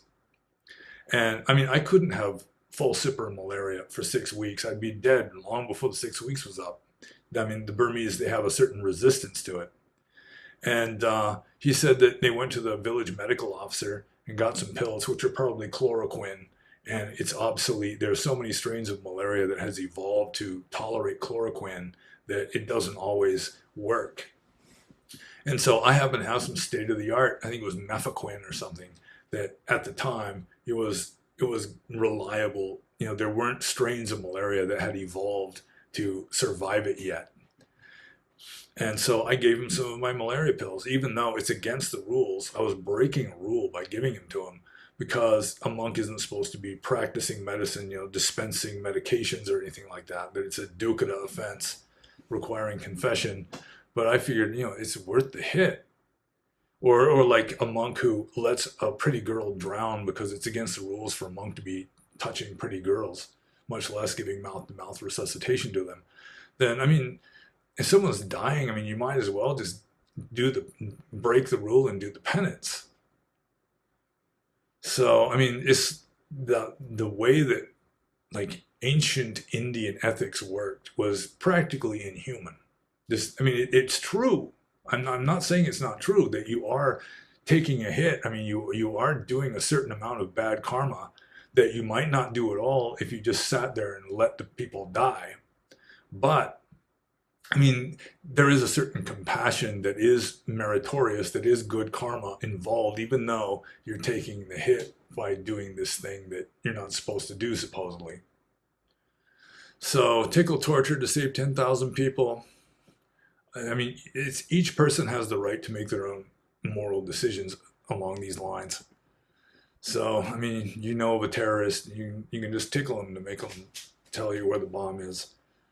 Or if it's 7.5 billion people, I mean, there are a lot of people nowadays. I think there have always been a lot of people who think that the world would be better off if everybody just died anyway.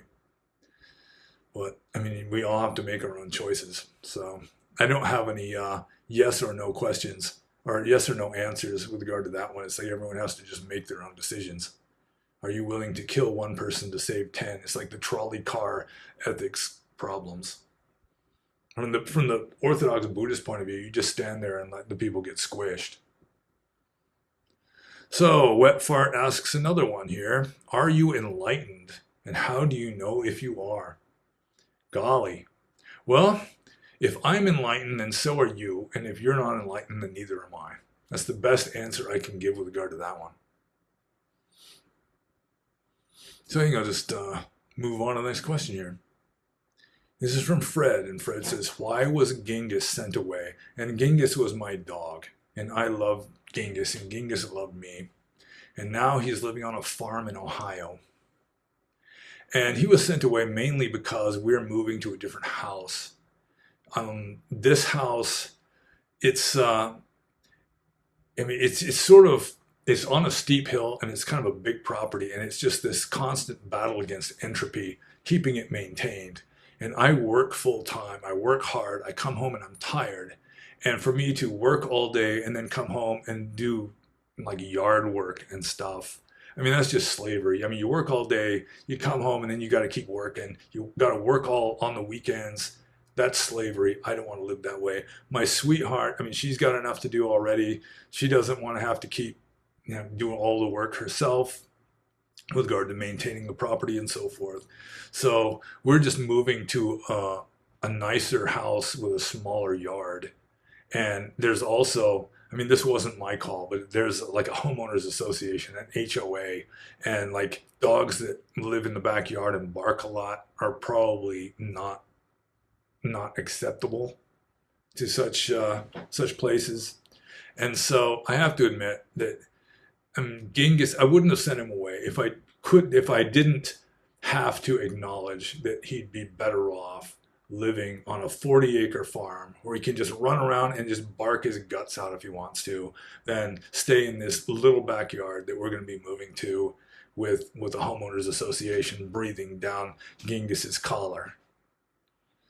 So, I mean, I was sad to see him go, and it's like it wasn't my attachment to him personally so much. I mean, there was some of that too, I guess. I'm human. I love my dog. I don't want to just send him away.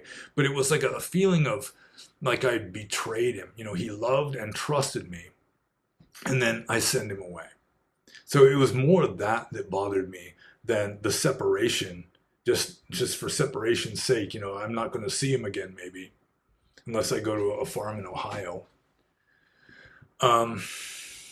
But I mean, that is always bothered me. Like, I'd make a really terrible farmer, like raising livestock. I mean, I've considered that if we had chickens, I should just take responsibility and just kill our own chickens, just because I could make sure they're killed humanely. Again, this is a choice of taking the hit, being the tragic hero or whatever. But I mean, like in Dante's Inferno, the lowest pit of hell is reserved for traitors. It's like people that pretend to be your friend and then stab you in the back. And the reason why it was the bottom pit of hell where the traitors went is, of course, because Judas Iscariot, who is like, the villain in the Bible, in the Christian Bible, that's what he did. He stabbed Jesus in the back, metaphorically. And so at the very bottom, like in Dante's Inferno, the hell is shaped like a funnel. And sort of like the antlion at the bottom is Satan. And he's got 3 mouths. And in one of his mouths is Judas Iscariot. He's chewing on him like a cigar butt. And in the second of his mouths is Brutus, who betrayed Julius Caesar and stabbed him in the groin or something. I can't remember where he stabbed him. And then the third mouth is reserved. It's still empty. It's waiting for Mr. 666, the Antichrist. Which is kind of strange that Satan, who is the bad guy, and on the side, supposedly, of Antichrist is going to be chewing on him. You'd think that Satan would be kind of like advocating for the bad guys.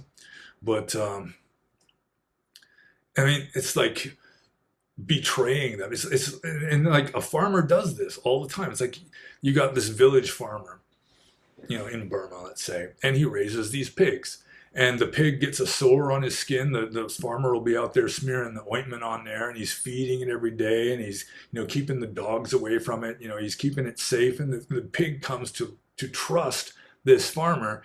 And then the day before a festival, the farmer goes out there with the big butcher knife and cuts the pig's throat, or however it is that they kill pigs. I've heard pigs dying the day before festivals in Buddhist Burma. It's an awful screeching, screaming, gurgling sound that they make. And it's like, I mean, that seems like a pretty bad thing to do. It's like you earn this animal's trust by taking care of it and everything, and then finally you just totally betray them. And it was definitely a much lesser severity of transgression with my dog Genghis, because I have to admit, I mean, he's probably much better off on a 40-acre farm than he would be in this little rectangle of yard in the house that we're moving to. So that's the main reason why we're getting rid of, why I consented to get rid of Genghis. I mean, if it wasn't a situation like that, I would have just put my foot down and say, we're keeping Genghis. But I have to admit, he's in a better place now. I hope. You know, he's running around and going fishing and stuff. I was told that he went fishing the other day. I asked if he caught anything, but he was just, he's not trusted to hold a fishing pole yet, I guess. You know, he's sort of still learning the ropes of that kind of thing. So, may Genghis be happy. And I'll just move on to the next question here. And this is from Rui.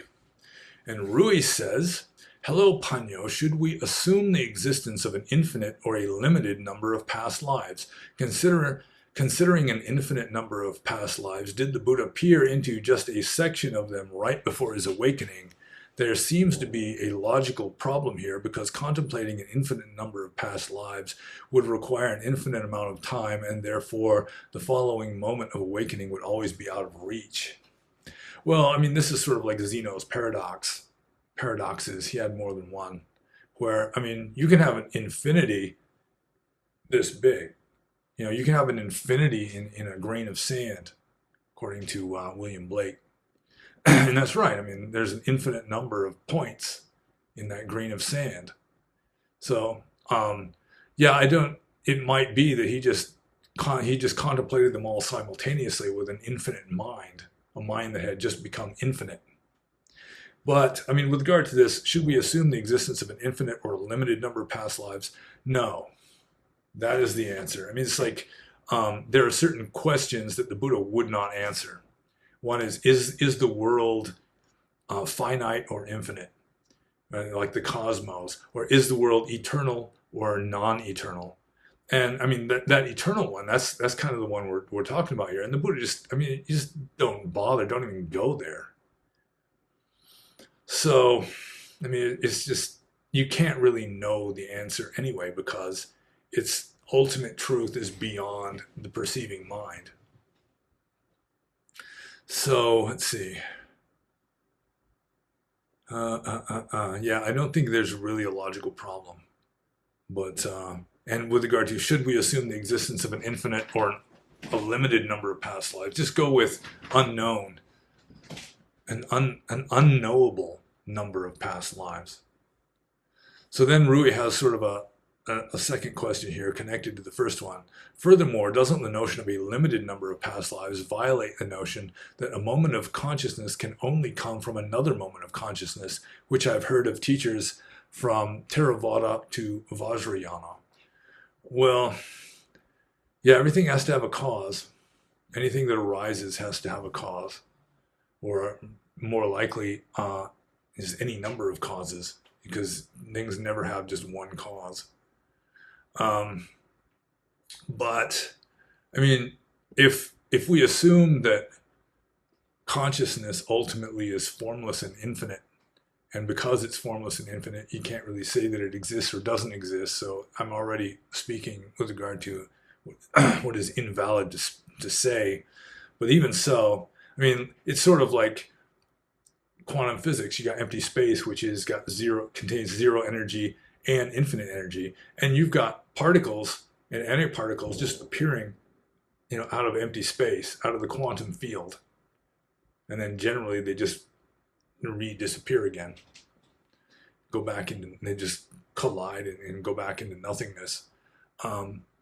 So I think consciousness could be that way. I've already in previous Q and A's, I've given a few possibilities of how new karmic streams can arise, you know, so that they would have a beginning.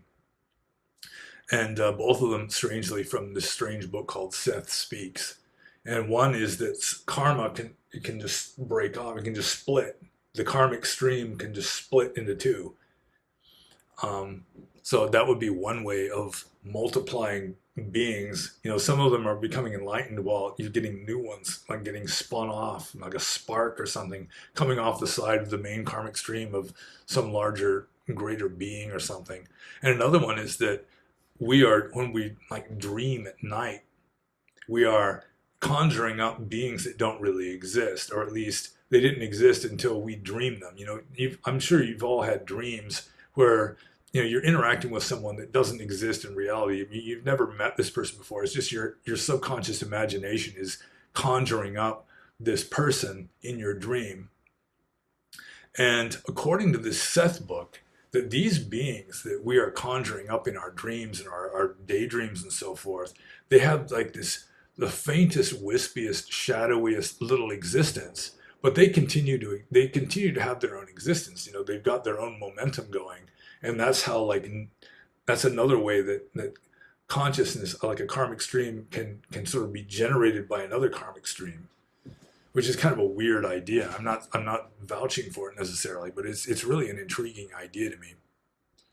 So in both of those cases, consciousness can come from another moment of consciousness, but at the same time, it's not violating anything, to have new karmic streams being generated from older karmic streams. But then again, it could be sort of like the particle and the antiparticle just poofing into existence out of what apparently is empty space, because just infinite energy is permeating the entire universe. Or the simile of the block of marble, which I'm continually yammering about. Or like in the Tao, from the Tao came the one, from the one came the two, from the two came the 10,000 things. So it's all just sort of generating from this infinite source. So it's already there. I mean, nothing is really generated. These karmic streams don't ultimately exist. So, I mean, that's another thing. It's like, these moment of consciousness, or like these karmic streams, they are not ultimately real anyway. So, I mean, I don't know what I mean, but they're not ultimately real. They're just potential statues contained within that block of marble, and they're always going to be there, and every possible statue has to be contained in that block of marble. So I'll just move on to the next question here. This is from White Ash Piper. And White Ash Piper says, are you familiar with Red Pine's translation, or docs he did on mountain hermits he visited in China? Well, I've read one translation by Red Pine, and that was the poems of Han Shan. And I wasn't extremely impressed by Red Pine's translation. I didn't see any documentaries that he did about mountain hermits, although Han Shan, whose poems Red Pine translated, was a mountain hermit in China, in like medieval China. And it's weird. That's one thing I learned about Chinese Buddhism or Chinese religion, medieval Chinese religion, from reading that translation, is Han Shan is seen as a kind of enlightened sage. He's like a Zen sage or something. But you read the translations, I mean, the legend and the reality don't exactly fit together very well, because Han Shan, a lot of the time, he's like complaining about, apparently what happened. Han Shan, he was like this Chinese Chan Buddhist sage who also read some Taoism. So he was sort of like the polymath sage. He was like a clerk, or sort of some kind of bureaucrat who was on the wrong side of like a coup attempt or some such. And he just had to flee into the forest in order to keep his head attached to his neck. And some of his poems, he's complaining about having to live out in the woods. He's complaining because he had like a limp or something. And in order to be, what were they called? I'm continually having these lapses. The Chinese scholar he had to pass all these tests in order to become a Mandarin. That's it. In order to become like this high level bureaucrat, like a minister of state, he had to pass all these tests, including physical tests. They had to be the most perfect Chinese people, Chinese men, the most learned, the most, physically perfect, the most mentally perfect that they could find. And then they got these high positions. And because Han Shan, when he was like a lower ranking bureaucrat, I think he got thrown off of a horse or something and hurt his leg, and he walked with a limp after that. So he could never be a Mandarin. He could never be like a top ranking official, because you had to be physically perfect, and he wasn't. And he's complaining about that too. And one time he sees some of the emperor's like concubines, some of the harem, the imperial harem, they're out like playing out in the woods and stuff, and he's just like sighing and just kind of miserable over it. So, I mean, I did learn from Red Pine's translation just how unreliable legends can be, especially Chinese legends about great sages when you read their actual words. And I mean, they have some wisdom, but at the same time, they're guys. So, so I'll just get back to the question here. I'm just digressing. So I have bad news here. This is going to be a 6-hour long Q&A. So White Ash Piper says, are you familiar with Red Pine's translation, or docs he does on a Mountain Hermits? Yeah. Well, that's, like I say, that's the only Red Pine translation I read. I read it when I was living in a cave in Burma. Somebody sent it to me, so I read it. And it was interesting. I read the whole thing. I think in the introduction, he's talking about how he and some famous Buddhist scholar got drunk on whiskey and were lying on their backs on some bed philosophizing, which and is typical of like Western Buddhist philosophers, I guess, like the beatniks. They would do that kind of stuff too, get stinking drunk and write koans and stuff. But that's neither here nor there. So I'll just move on to the next question here. This is from Josh. And Josh says, I have a question about the similarities between yogic philosophy and Buddhism.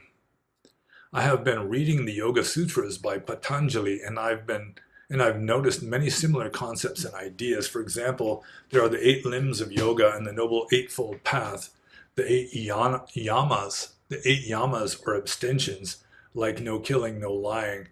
No, the five yamas, not 8. The 5 yamas are abstentions, like no killing, no lying, no stealing, and the 5 precepts. Yoga also has a strong meditative practice laid out similar to Buddhist meditation. It leads me to believe that as Buddhism started gaining traction in India, yoga philosophy emerged as a competitor and absorbed most of the philosophical ideas and framework, but with a distinctly Hindu flavor. Do you think there's any truth to these ideas? Well, I'll tell you. Yoga originated in a non-Vedic, non-Buddhist philosophical movement called Sankhya.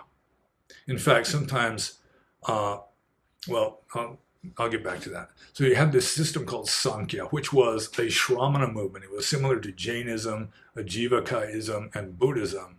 And they had a kind of elaborate metaphysic.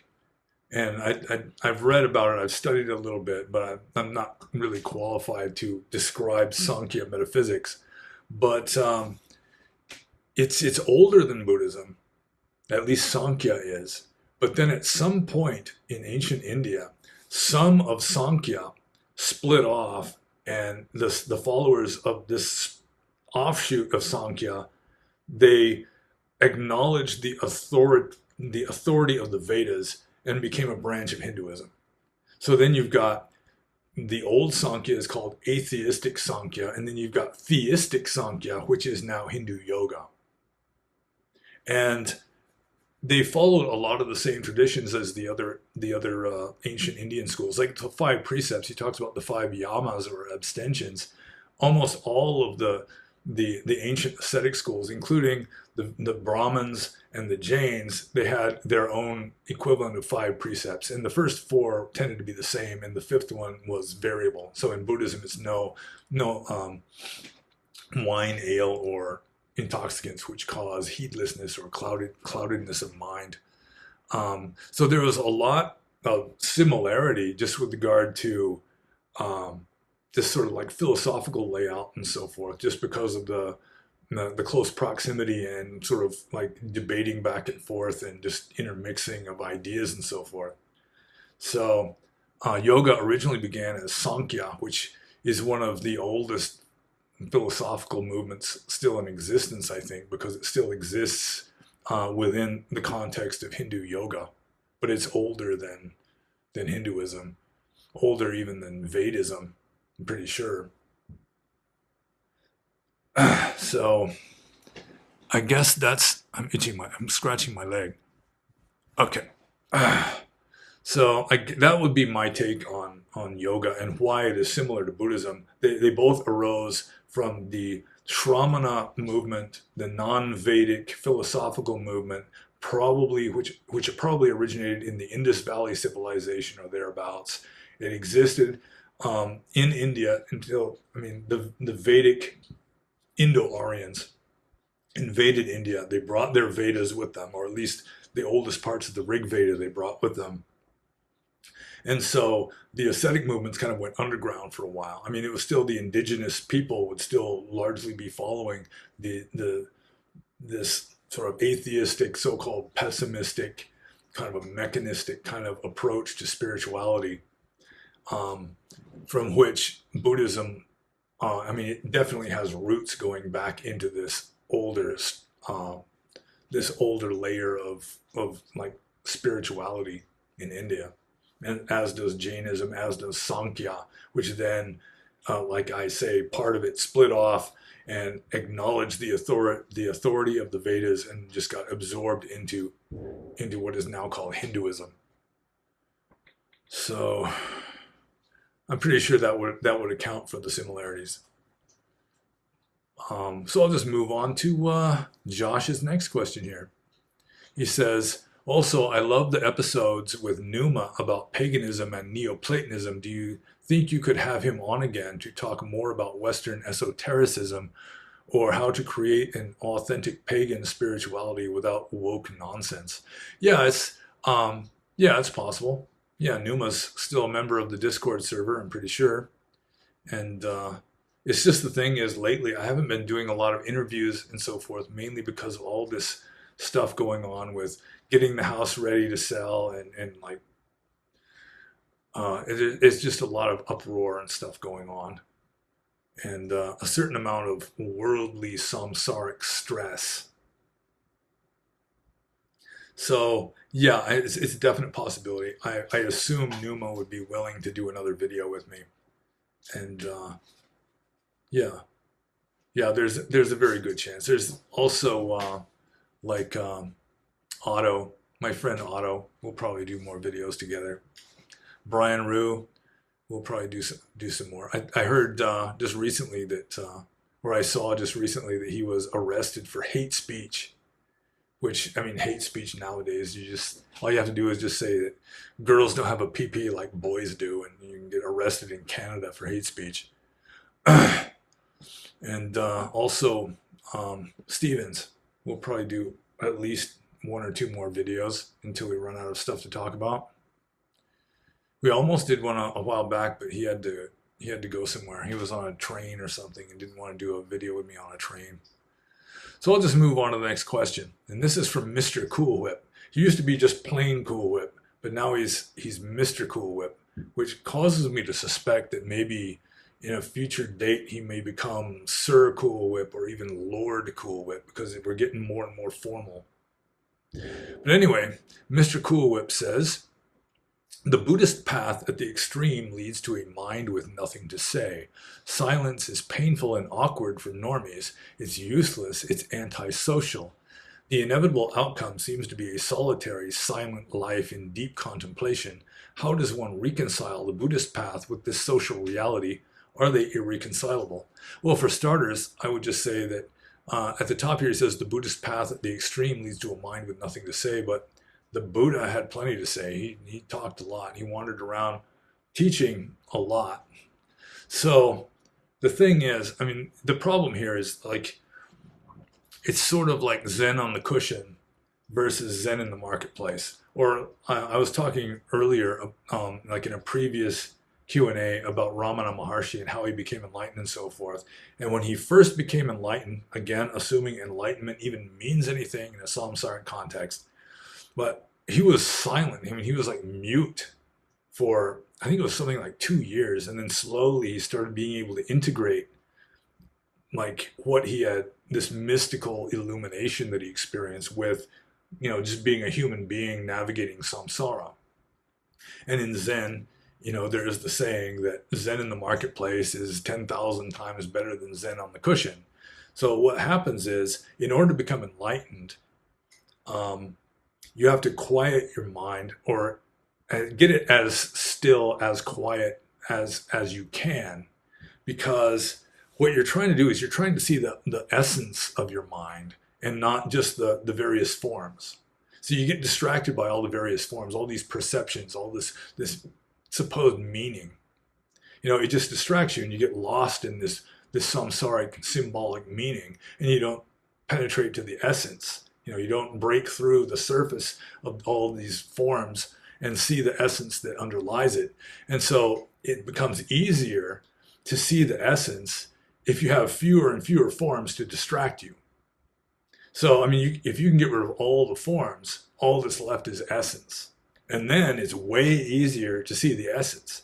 But the trick is to continue seeing the essence even after the forms come back. So that's like seeing the essence when your mind is still and there's no forms to distract you. Like when you're in deep meditation, that's Zen on the cushion, according to the saying that I was referring to. But when you can still see the essence, when all the noise and the commotion has come back, that's Zen in the marketplace. So it's like the real trick to an enlightened being, I suppose, if it's a trick at all, is you just continue seeing the essence even with all the commotion going on, and then you can just do as you please, because it's all God, so to speak. As Neem Karoli Baba used to say, Sab Ishwar Hai, it's all God. No matter what it is. Although, of course, a Buddhist would use a different term than God. So, let's see. It is true, though, that silence is painful and awkward for normies. Especially very gregarious, people-oriented people. It's just scary. A lot of them just can't stand it. Like solitary confinement it's more scary for a lot of hardened criminals, like convicts in a prison. They'd rather receive like corporal punishment. They'd rather receive a beating than have to sit in a room in silence. They just can't stand it. So yes, so with regard to this silence and all the noise, yes, they are reconcilable, because once you penetrate through the silence, you get things silent enough that you can penetrate to the essence. Then when the noise and the commotion and the forms, the symbols and stuff come back, then you can just see it all as the essence and not be distracted by the forms. And that's how they are reconcilable, because you can have both at the same time. They're not mutually exclusive. Like nirvana and samsara are not mutually exclusive. Reality and the illusion are not mutually exclusive. The essence of a thing and its form are not mutually exclusive. So I'll just move on to Mr. Cool Whip's next question. Venerable Sir, why are you critical of the Mahasi method? Do you think it can lead to full enlightenment? What are the alternative practices of mindfulness, satipatthana, that leads to vipassana? Could you tell us about your practice, what it is, how it works, what it's called, etc.? Thank you. Well, I am critical of the Mahasi method for a number of reasons. First of all, it seems to me that they never get beyond just the perceptual busywork of noting. I think some teachers of the Mahasi method may say it's you stop noting and your mind becomes more and more quiet. But like a lot of the teachers of the Mahasi method, it's like it requires constant effort. Like U Pandita used to say that noting when you're practicing the Mahasi method, it's like you're hitting something with a stick. It's like this constant. I mean, there is no effortless noting. There's always this effort where you're concentrating on this thing and noting. And if you never get beyond that, then it's very difficult to really see through all the commotion to the essence, the underlying essence. I remember once a long time ago asking Mahamyain Uzodika, who was one of the wisest monks I knew, what his opinion of the Mahasi method was. And he says, you can get benefit by practicing it, but it is a limited method. And I agree with that. I think that the Mahasi method is good for beginners, maybe intermediate. But the thing is, with the Mahasi method, especially the U Pandita's version of it, and that's the main school of the Mahasi school, the sub-school of the Mahasi school that I'm familiar with, because I spent some time at Panditarama and practiced the method there, is you are supposed to experience what is called Nyanzin in Burmese. That's the Vipassana insight knowledges in the correct order. And so you go to your interview and you tell the Sayadaw your experiences. And I mean, he'll be completely unimpressed unless you see the Vipassana insight knowledge that you're supposed to see. And then he'll like, he'll write it down or something. And I don't think that Vipassana insight knowledges were ever taught by the Buddha. There's no sutta that has the enumerated Vipassana insight knowledges, the correct full list of them. It's not there in the oldest texts. It's like an artifact of the commentarial tradition. And also it relies heavily on Abhidhamma and the commentarial tradition, which I do not consider to be authentic teachings of the Buddha. It's just sort of a corruption.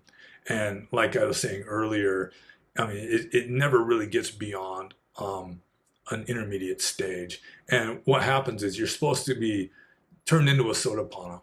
Like I've had people say that, like Mahasi Center or Chan Myet or Panditarama are just like sotapanna factories. You got normies coming in one door and then they come out Aryas out the other door. And it used to be that the Mahasi tradition would actually give you like a diploma. When they figured you had become a saint, you get like this saint diploma. And I think I'm pretty sure they stopped doing that because some of the saints, I mean, they're just, even though they're declared saints, they don't act in a very saintly way. I know of two Burmese monks that were declared Aryas by U Pandita himself, who finally realized that they weren't really Aryas. One of them, strangely, was Pa Augustino. He was declared an Arya by U Pandita, and he knew he really wasn't one, so he just went off and started his own tradition, or so I've been told. Another one was a monk, a friend of mine, that, I mean, if you knew him, you knew for a fact he wasn't an Arya, because he was just the crustiest kind of, I mean, he just had a lot of dosa or hate in him. I mean, he just despised the human race for the most part. He liked me for some reason. But yeah, he was really hard to get along with for most people. He was declared a sotapanna by U Pandita, and he said that for a while he thought he really might be one, but then finally he realized he wasn't, which is a credit to him. Because when you're declared a saint by some famous meditation master, you just want to like cling to that. I'm a saint, I'm an Arya. And it takes a certain amount of maturity and wisdom to realize that, well, I think he was mistaken. So there's a number, I mean, and U Pandita, I mean, when he would sit in meditation, and he was one of the senior disciples of the Mahasi method, of Mahasi Sayadaw himself. And I mean, he was just an angry old man. I mean, he just, like, it was almost like he hated me on sight. It was kind of weird. I went to an interview because I wanted to meditate there for a few months. And I told him that, I'd been a monk for like 6 years at the time, and I was still having a lot of udacha, or like agitation of mind, just restless mind, which is typical of Westerners because we're like compulsive thinkers. And he just looks at me like he's a plumber investigating leaky pipes, and he says, "Have you ever taken drugs?" And I said, "Well, yeah, I mean, almost every Western monk has at least smoked some weed, And I said, "Yeah, I've taken drugs." He said, "That's it. Drug addiction has damaged your brain." And I said, "Well, I've never been addicted to anything, not even tobacco. It's just a nervous, high-strung disposition runs in my family. My mother is the same way." And then without skipping a beat, he says, "Then it is a combination of drug addiction and mental illness." And I was just the brain-damaged drug addict the whole rest of the time I was there. He just did not like me at all, just from the very get-go. And you just look at Mahasi Aryas. It's like you go to a Mahasi center like Panditarama, you can see who the Aryas are, who the saints are, because they're the ones who aren't meditating. They're the ones who are like listening to the radio and talking and like reading newspapers and just walking around goofing off. Because once you've got your diploma, so to speak, once you become a Mahasi Sotapanna, then you don't have to practice anymore. And I just don't think it works that way. Not necessarily, anyway. So I've got a number of reasons why I am critical of the Mahasi method. I think there are certain flaws in its reasoning, like effortless, like the whole idea of noting. And it's like you've graduated the course once you've been determined to be a sotapanna. And just observing the arias that are produced. Like had this old doctor monk. He was a surgeon before he became a monk, and after he retired, he became a monk in his old age. He was telling me that he was spending time at the Mahasi Center, and while he was there, one of the teachers, and you can't be a teacher of the Mahasi method until you finish the course and become an arya. One fine day, he just goes into the office and steals a bunch of money and then runs off with one of the female meditators. Is never seen again. So, I mean, there's all kinds of that kind of stuff happening. And I mean, you can get benefit from practicing the Mahasi method. But if like somebody announces to you, yeah, there was a Mahasi retreat and 17 people became Aryas there. Yeah, I would take that with a pinch of salt. I think it's supposed to be a grain of salt, but take a whole pinch just for the hell of it. So, yeah, I guess I've answered that question well enough. Oh, wait, the second part is, can you tell us about your practice, what it is, how it works, what it's called? I don't do formal practice anymore. So I don't do formal sitting meditation anymore. So my practice, such as it is nowadays, is a certain amount of asceticism, like just getting up early in the morning, 5 o'clock in the morning to go to work, and just mindfulness, just being mindful, which sometimes involves me mindfully observing myself when I'm cussing at some idiot on the highway who just behaved like an idiot on the highway. And sometimes I just still do spontaneous oming. Just for some reason, it's om just starts repeating itself through me. So that's really about all that's left of my formal Buddhist meditation practice. So maybe I shouldn't be criticizing old U Pandita so much. But I think I'll just move on to the next question here from Mr. Cool Whip. And his next question is, what's your interpretation of Gödel's incompleteness theorem? Could it be a paradoxical mathematical proof of Nibbana? Well, I would say, first and foremost, at well over 2 hours here, that there is no proof of Nibbana. You cannot prove Nibbana because Nibbana is off the scale, and any kind of proof is going to be samsaric, a samsaric phenomenon, and you cannot prove what is not in samsara, what is not a samsaric phenomenon by means of samsaric phenomena. In that sense, they're irreconcilable. You cannot prove Nibbana. You cannot prove anyone is enlightened, for example. But I have read about Gödel's incompleteness theorem in a book that also mentions a lot of Zen, and that is Gödel, Escher, Bach, An Eternal Golden Braid by, I don't remember his name. So, yeah, Gödel, Escher, Bach, An Eternal Golden Braid. And he's using the incompleteness theorem as a way of pointing out that you can't use rationality to come to ultimate truth. So, I mean, it's not the same as proving Nibbana, but it is proving the limitations of any kind of samsaric attempt at knowing ultimate truth. Because there are some things that you just can't say. There's always going to be things you can't, true things that you can't arrive at with any kind of systematic method. So, my interpretation of Gödel's incompleteness theorem, yeah, I mean, ultimately, it boils down to self-reference.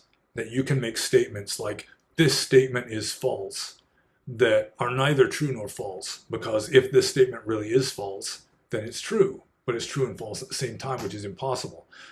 So you can, within any kind of like rational system, if you can become self-referential, you reach this paradox and the system kind of breaks down. And it cannot reach ultimate truth because there's always going to be like problems like that or true statements that cannot be made. within the context of the system. So, yeah, rationality is incomplete. It is incapable of arriving at ultimate truth. It's just a mathematical way of trying one of many possible mathematical ways of stating that.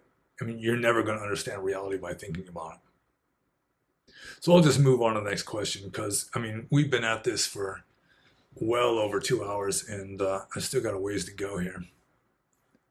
So this is from Tim the Enchanter. And my sweetheart was actually suggesting that I skip a week and just do like twice as many next weekend. And that really would be 6 hours, I think. So anyways, Tim the Enchanter says, if there is conventional truth and the ultimate truth, and according to the latter, there are neither men nor women, why the Buddha didn't want to ordain bhikkhunis, only bhikkhus? Well, I mean, the whole ordination of monks and so forth is within the context of conventional truth. And within the context of conventional truth, there are men and women are not the same. And when you've got celibate men and celibate women interacting with each other who are maybe sexually frustrated and horny as hell, it causes problems. I think that's the main reason. Also, women were in a somewhat different social position back in those days in India, and they just couldn't live the same lifestyle as men. Just wandering around homeless in forests was just too dangerous for women, and they were forbidden to do that. So that, I mean, even when they were ordained, the Buddha thought it was a bad idea. He gets talked into it by his cousin Ananda to allow his auntie hyphen stepmother to be the first ordained nun. And Ananda talks the Buddha into ordaining women, which he didn't want to do. And he says, all right, but now you've done it. Now Buddhism is only going to last half as long because women have been ordained. So, and that's all within the context of conventional truth, because ultimate truth is really wordless. It's just off the scale. But then again, I mean, it also reminds me that according to Abhidhamma, which is official, like authoritative Theravada Buddhist orthodox doctrine, even though men and women are not ultimately real, maleness and femaleness are ultimate realities. I don't think that's true, but that's what Abhidhamma says. So still, you'd have the distinction between, if not men and women, at least the distinction between male and female. So I'll just move on to the next question here from Tim the Enchanter. There's some who call him Tim. Do you have some cool date for the wedding yet? Yeah, we're still planning on getting married. I tried to say wedded and married at the same time. I do that sometimes. And it's going to be on a certain date next May, provisionally. I mean, it's not really set in stone exactly what day it's going to be, but we have a pretty good idea. It's going to be like the anniversary of the first time we met in person, which was in May. So I'll just move on to the next question here. This is from Garrett. And Garrett says, would you please comment on any insight in this quote? Quote, the largest part of what we call personality is determined by how we've opted to defend ourselves against anxiety and sadness, unquote. From Alain de Botton. And again, I don't know how to pronounce French names. I just mispronounce them on purpose. Did the Buddha speak about personality or personality types? Is personality just a collection of habit patterns? Well, with regard to, I'll answer the last question first. I'd say personality is just a collection of habit patterns. Yeah, I'd say yeah to that. Well, going back to the first question, before getting to the second question, I would say, comment on any insight in this quote. And the quote again is, the largest part of what we call personality is determined by how we've opted to defend ourselves against anxiety and sadness. I don't see it that way. I think it's possible that that's true, but I would say that, I mean, from a biological point of view, most of what we call personality is just like inherent human nature. And it varies from person to person, just as the temperaments of dogs vary we're not going to all have the exact same human nature. That there are going to be temperaments that we've inherited from our ancestors and so forth, which isn't really Buddhist, but I have a degree in biology, so I do look at things from a biological point of view sometimes, even though they're sort of irreconcilable. Buddhism and biology are not, they don't fit together perfectly. So, yeah, I'd say a lot of it is how we've opted to defend ourselves against anxiety and sadness. But yeah, I'm skeptical that that is the largest part of what we call personality. And let's see. I mean, it could be arguably the most important part for some people, but yeah, that's really kind of it'd be hard to verify that. I don't know how you'd quantify something like that. So I'll just get to the middle question here. Did the Buddha speak about personality or personality types? I'm sure he spoke about personality to some degree, but Theravada Buddhism does have 6 main personality types. You can read about this in the Visuddhimagga. I don't think that this is straight out of the suttas, but Buddhaghosa in the Visuddhimagga, which is the central commentary to the Pali texts, has 6 main personality types. And it's like the Lobha temperament, the Dosa temperament, the Moha temperament, and then there's like the opposite of that. And it's like the faith temperament, the intellect temperament, and then there's like an enlightenment temperament or something like that. It's been a long time since I've read it. And so, yeah, there's 6 main personality types, and there can be a mixture. You can be sort of a combination of 2 main ones or 3 or something like that. So there is some discussion of personality or personality types, especially in the Visuddhimagga. And different people will, different personality types, they do better with different kinds of meditation, for example. And also, it's kind of ironic that the dosa temperament, the person who is like grumpy and complaining and doesn't like people, doesn't like the world, in a certain way has an advantage, because they're more likely to just kind of detach from the world because they don't like it. And it can actually help them to become enlightened more quickly than someone who is, very loving or whatever.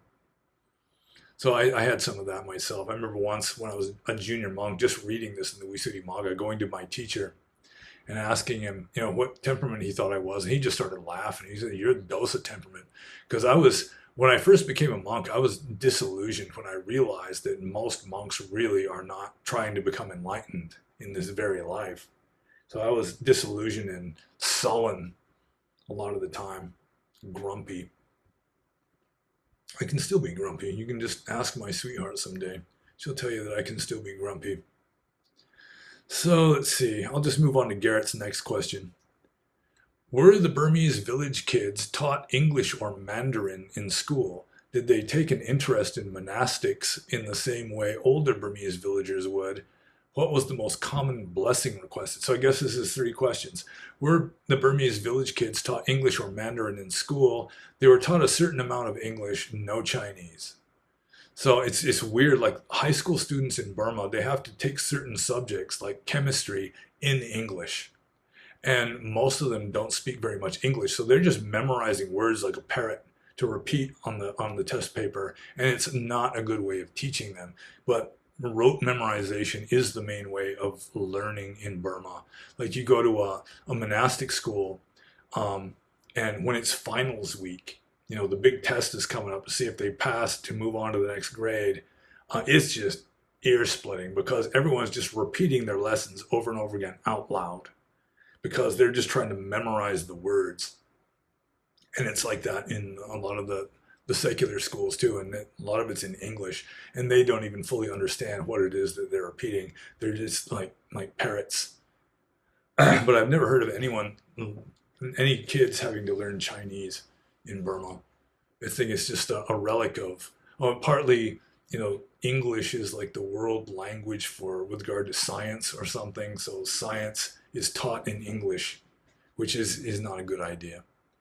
So let's see, did they take an interest in monastics in the same way older Burmese villagers would? Well, they didn't have the maturity.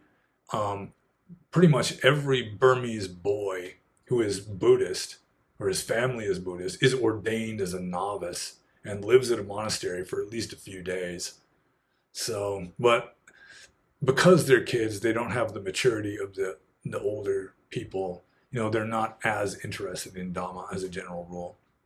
And then what was the most common blessing required is it was like metta supeba om, which is like, please send metta, just which is just another way of giving blessings, or supeba om. It just give blessings. I mean, that's really the main one. Or they want metta. Yeah, I think I said it wrong the first time, but it's metta potbeba is another one, or supeba om. Those are the two main requests for blessings. Metta potbeba is please send metta, and supeba om is just please give us your blessings. They weren't asking for anything in particular. They're just taking whatever they can get, or they're just going for the scattershot total blessing. So, yeah, I don't speak Burmese very much. My Burmese is getting pretty rusty now. I'm sure it wouldn't take very long for me to get it back again, but I'm not really planning on ever going back to Burma. So, yeah, and if he wants to know what is the most common specific blessing, it'd probably be some kind of health thing. Please help my high blood pressure or something. So I'll just move on to or like a kid passing, please bless my son so he'll pass his exams. That's another one. So I'll just move on to the next question here. This is from Sjors, S-J-O-R-S, Sjors. And he says, I'd like to hear your thoughts on what I call karmic occasionalism. Since everything in this samsaric world, including causation, is merely relatively true, isn't it possible that what we call laws of physics is merely karma playing itself out? Say Newton is hit by an apple while sitting under a tree. We theorize that there's something called gravity, classic quantum or other, doesn't matter, that made the apple fall and hit his head, when in reality it was Newton's and other possible observers' karma that made it happen, and so-called gravity and other laws are merely fictional. In this case, we would have a kind of karmic occasionalism. For context, occasionalism is the doctrine that God is the only true cause. What appear to be causes in the natural world, a lightning strike that sets off a forest fire, for example, are only occasions for God to act. Such natural events are merely correlated, not causally connected, except now take the above and substitute karma for God. Well, to say that karma is what's causing everything, in a sense it's true, but there's something that you can say is the cause of karma itself, and that's dependent co-arising. So the Buddhist theory of everything isn't really about karma so much as about the conditionality of everything, dependent co-arising, how nothing has an inherent self-essence. And so all these other causes that also don't have inherent self-essences are just, they're mutually conditioning each other to cause this world to seem to exist in reality. So, yeah, and I would say there's just an infinite, every possibility is there, and it's dependently co-arising, just depending on whatever. How do you even talk about this stuff? How do you even talk about it? Especially I'm getting hoarse from talking straight for over 2.5 hours here. So let's see. Yeah, I would say that the karma itself is itself the result of dependent co-arising, which is the Buddhist TOE, the Buddhist TOE, theory of everything.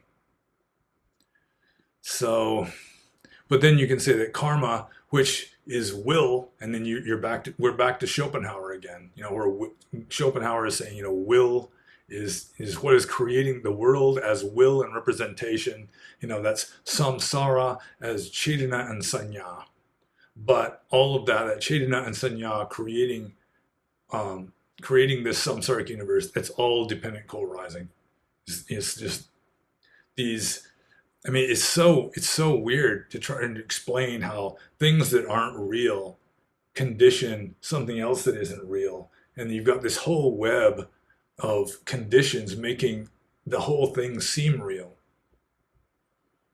So I'm confusing myself. So I'm going to move on to the next question, which is the last question. It always takes me by surprise. It's like, boom, all of a sudden I'm at the bottom. At the bottom of this list of questions, not like the bottom of something else. So this is the last question. This is from Joe Doe. And Joe Doe says, where did you get your water when you lived in those caves? Well, it depends on what caves I lived in. See, like if I lived in an artificial cave at a monastery, like the first cave I lived in for any significant amount of time was called Mandalay Gu or Mandalay Cave at Taungpulu Chaltsindoya, and it was an artificial cave that was just dug into the side of a hill. And in places like that, there was the monastery well. So I would just go to the monastery well and fill my bucket of water or fill my clay pot of water and then just go back to my cave with it. But other places, there'd be different ways of getting water. If I was like out in the woods, like the big overhanging rock ledge that I lived under at the northern boundary of Alando Kathaban National Park in Upper Burma, there was a creek, and I would just go down, and I had my water filter, which was just a piece of cloth, like a cone-shaped piece of cloth with like a little ring that held the cone open, and I would just pour it into my little water bottles, the creek water. And the creek water was kind of a greenish color and tasted like milk. I don't know why it tasted like milk, but it did, and I didn't have any problems with it. So if it rained hard, like when the monsoon hit, then it would just be mud. It would just be brown, and you couldn't drink it then because then you get diarrhea. But then, this is good survival training here. I'll throw in a little survival training that if you want like relatively pure water, and you've got like a creek or a river or something there, and you don't trust the creek water or the river water because it's dirty, it's all brown or something. What you do is you find a sandy place next to the water, and you just keep scooping. You scoop all the sand out, so you've got like this big basin, and it's going to be dirty water at first, and you just keep bailing it out and bailing it out and bailing it out until the sand all around this basin, this hole you've scooped out in the sand, is serving as a filter, and it eventually starts coming out clear, and then you can drink that and you won't get diarrhea. If there's like toxic waste from a factory or radiation or something, it might not help you, but just like standard dirty water infested with bugs or something, then yeah, you just dig a hole in the sand. You can just use your hands and then just keep scooping it out, like use a little bowl or something, just keep bailing it out until the water is clear, and then you can drink that, and that's good clear water. And then just hope that some dopey frog doesn't come along and lay eggs in your basin, which happened to me more than once. And that's how I got my water. You either got access to a nearby well and you go there, or you just go to the creek or the river, and if the river water isn't clean, then you just scoop out this basin next to it in the sand and just keep letting it fill up and bail it until it's clean, and then you drink that.